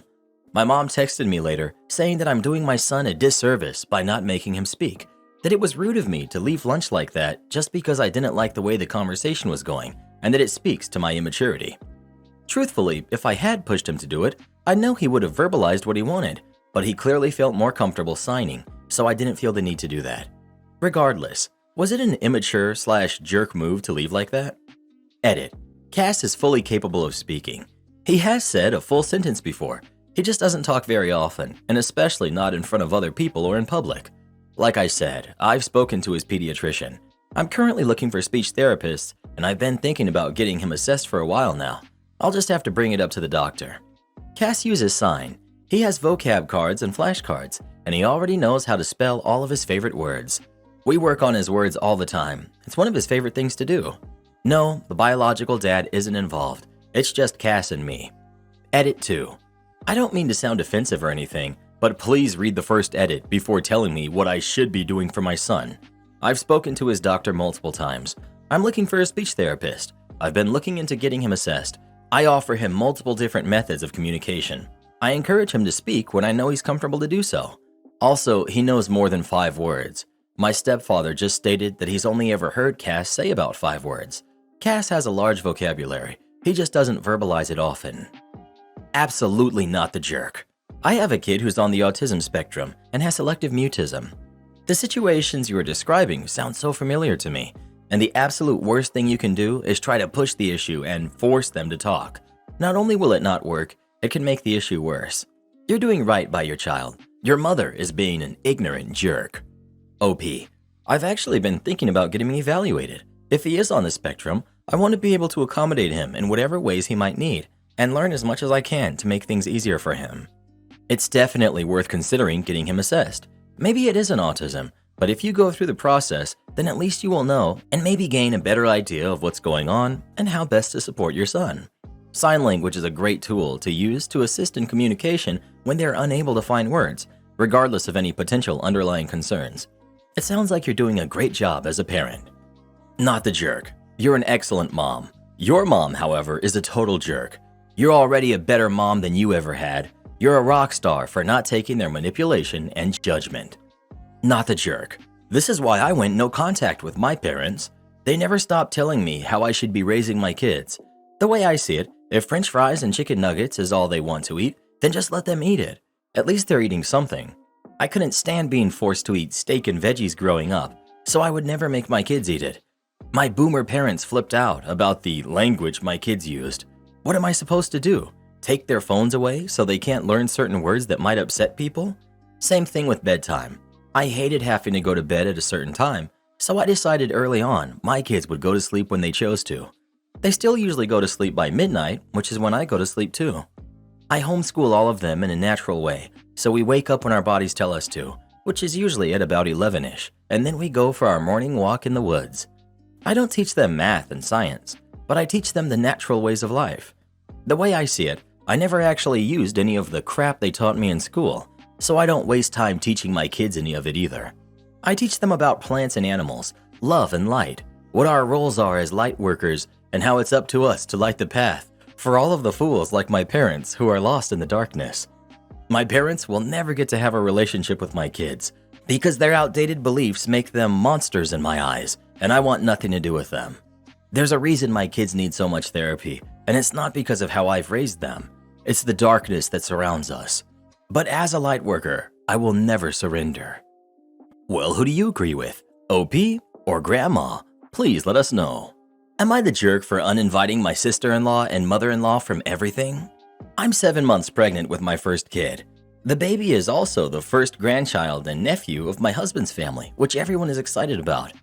I lost my mother and father during lockdown, and being an only child, there's not much of my family. Since the passing of my parents 1 year ago, My husband's family has welcomed me with open arms as part of them, and I've become very close to my mother-in-law and sister-in-law. I always wanted to have a gender reveal, and I trusted my sister-in-law to organize everything about this. With 3 days to go before the party, I started to receive messages from all my husband's relatives and even close friends congratulating me on my baby being a boy. I went to ask what happened, and my sister-in-law confessed that she let it slip to my mother-in-law, and she told everyone that we were having a boy because she couldn't hold it in and it took proportions beyond what they imagined. Nobody called me to tell me this. The party was canceled and I was heartbroken, as well as extremely hurt by the two of them.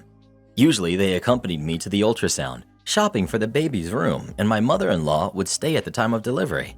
But after this breach of trust, I stopped inviting them and asked them to respect my boundaries when they pressured me to go. Honestly, I didn't even send them the baby shower invite because I really avoided contact with them as much as possible because everyone knew before me that it was a boy. My husband started complaining that I was pushing them away because of a mistake that could happen and that I was being harsh. Yesterday, he brought this up, and when I said that I still didn't feel comfortable with them, he said, "Soon you'll tell me that my mother won't be able to go to the birth." I think my face showed my response, and he started saying I was being too hard on her because she was just excited and blah blah blah. I had my limit and said, "If you keep pushing me, it won't just be your mother who won't be on my labor. So either stop or you won't be there either." He started to say that I was crossing lines and that he had a right to have this moment. I was taking this with them too far. He slept on the couch and isn't talking to me more than necessary. Am I the jerk? Well, many are saying it's just a gender reveal. I honestly don't care for that, and I think it's tacky. But my mom was the type who liked and loved it, and she always dreamed of having grandkids. She said she was made to be a grandmother. She can't meet my son or even know I'm pregnant, so I wanted to do something tacky that I don't care for her, not for me. Everyone knew the importance and the reason. I always wanted to have a gender reveal with my mom there, and I didn't have either. Extra. Let's go to some points. At no time did I say that I would never approach them again, but right now I don't see myself doing that. I already have grief, pregnancy hormones, and day-to-day stress to deal with, so I don't want anything else to bother me. Obviously, I want my husband to be at my childbirth, but it's a lot of stress. He brings this topic up all the time, and I doubt he'll stop even at the time of my delivery trying to convince me. Even if he goes, if he says anything about his mother coming in, I'll ask him to leave. Your husband started complaining that you were pushing them away because of a mistake that could happen and that you were being harsh. This wasn't a mistake. This was a choice. Your sister-in-law made a choice and told mother-in-law. Mother-in-law then made a choice to tell everyone else in the family. Your husband is making the choice to pressure you into things, which is leaving you to make some choices of your own now. You are allowed to make your own choices. Nobody, not even the husband, has a right to be in the delivery room. May seem harsh, but it's true. The person going through the procedure has the choice of who gets to be in there. Birthing a child is not an all-access pass for everybody else who wants to be there. It's not a spectator sport. It's a medical procedure to get a little human out of another human. Not the jerk. Your sister-in-law slipping could have been an honest mistake. Your mother-in-law spreading it around was a concise choice. You may be going a little too far with your sister-in-law. Again, possible accident. But your mother-in-law made her choice and is now dealing with the consequences.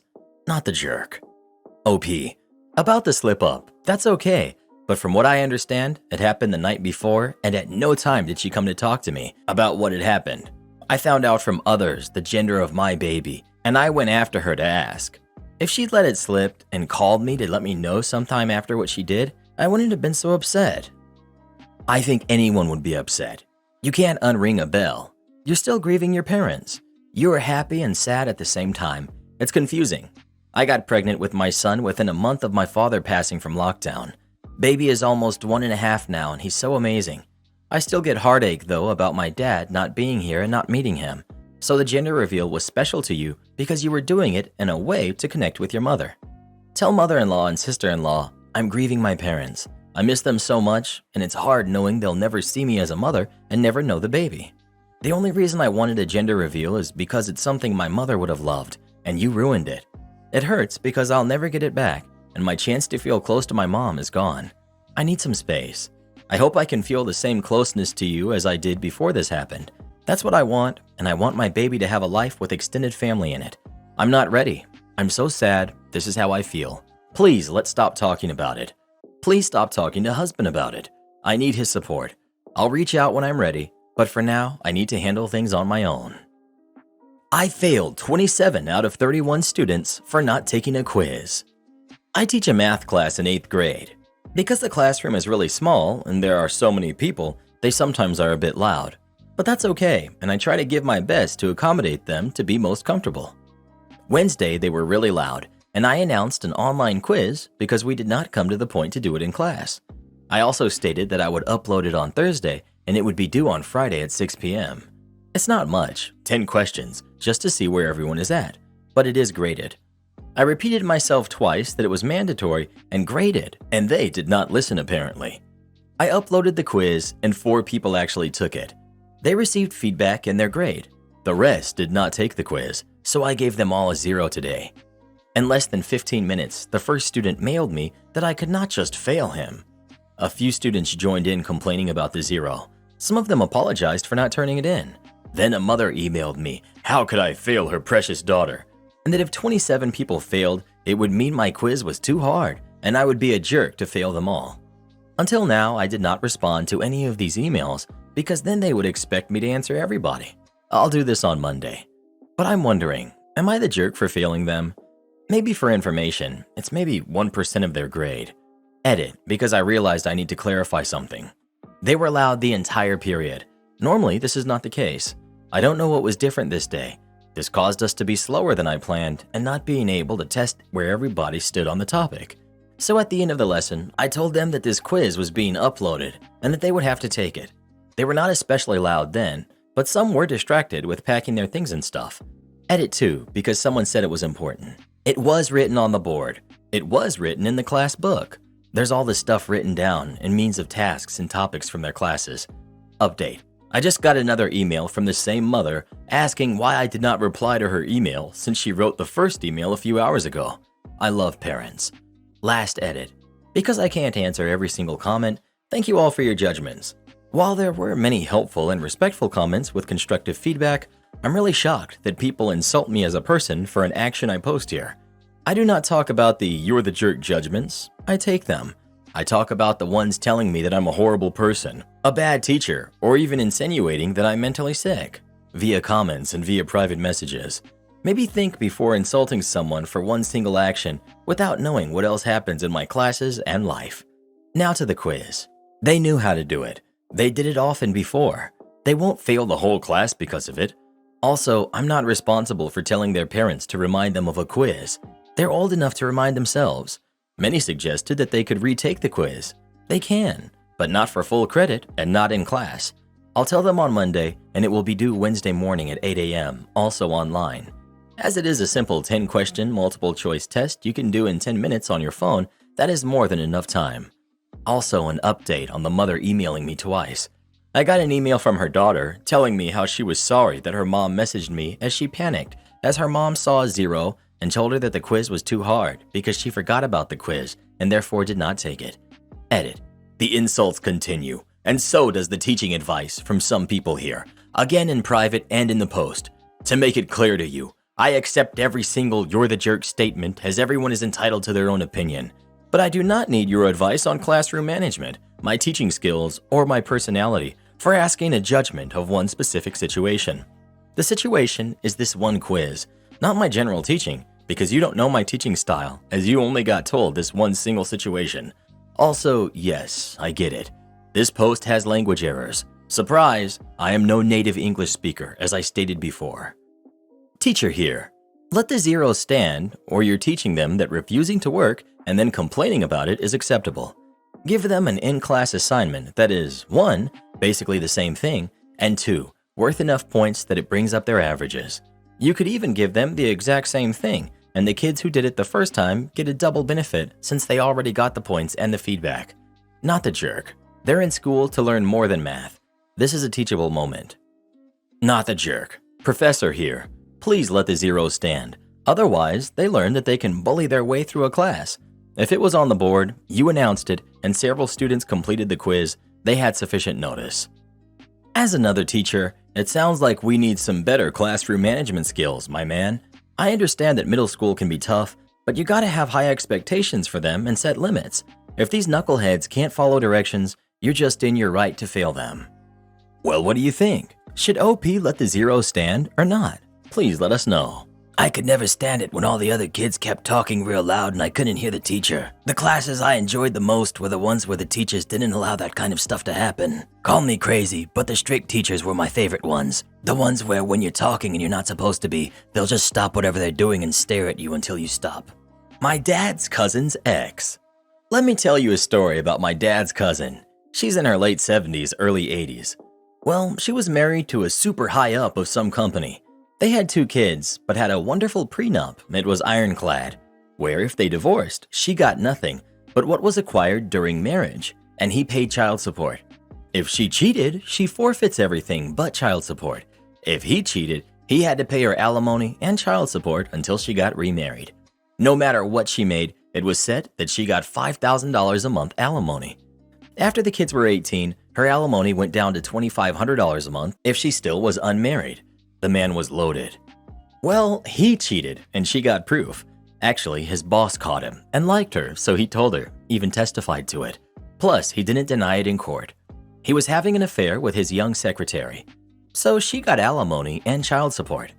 Well, years later, after she finished cosmetology school, she ended up opening up her own hair salon in the South. She has a lot of those upscale assisted living facilities, so now she's also loaded.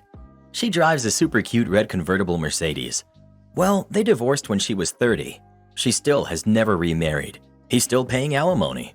She has had a serious boyfriend for 30 years, but she said just to spite the ex, she will not remarry unless he passes. So he's been married 4 times since, but no matter what, because of his prenup, he insisted on, she still gets that $2,500 a month. Well, for at least 40 to 45 years, so far he's been paying. She said after what he did to her, making her give up her dreams and sign a prenup, she was going to make him pay. She did eventually go finish school and follow her dreams after the kids were grown. She's the nicest person too.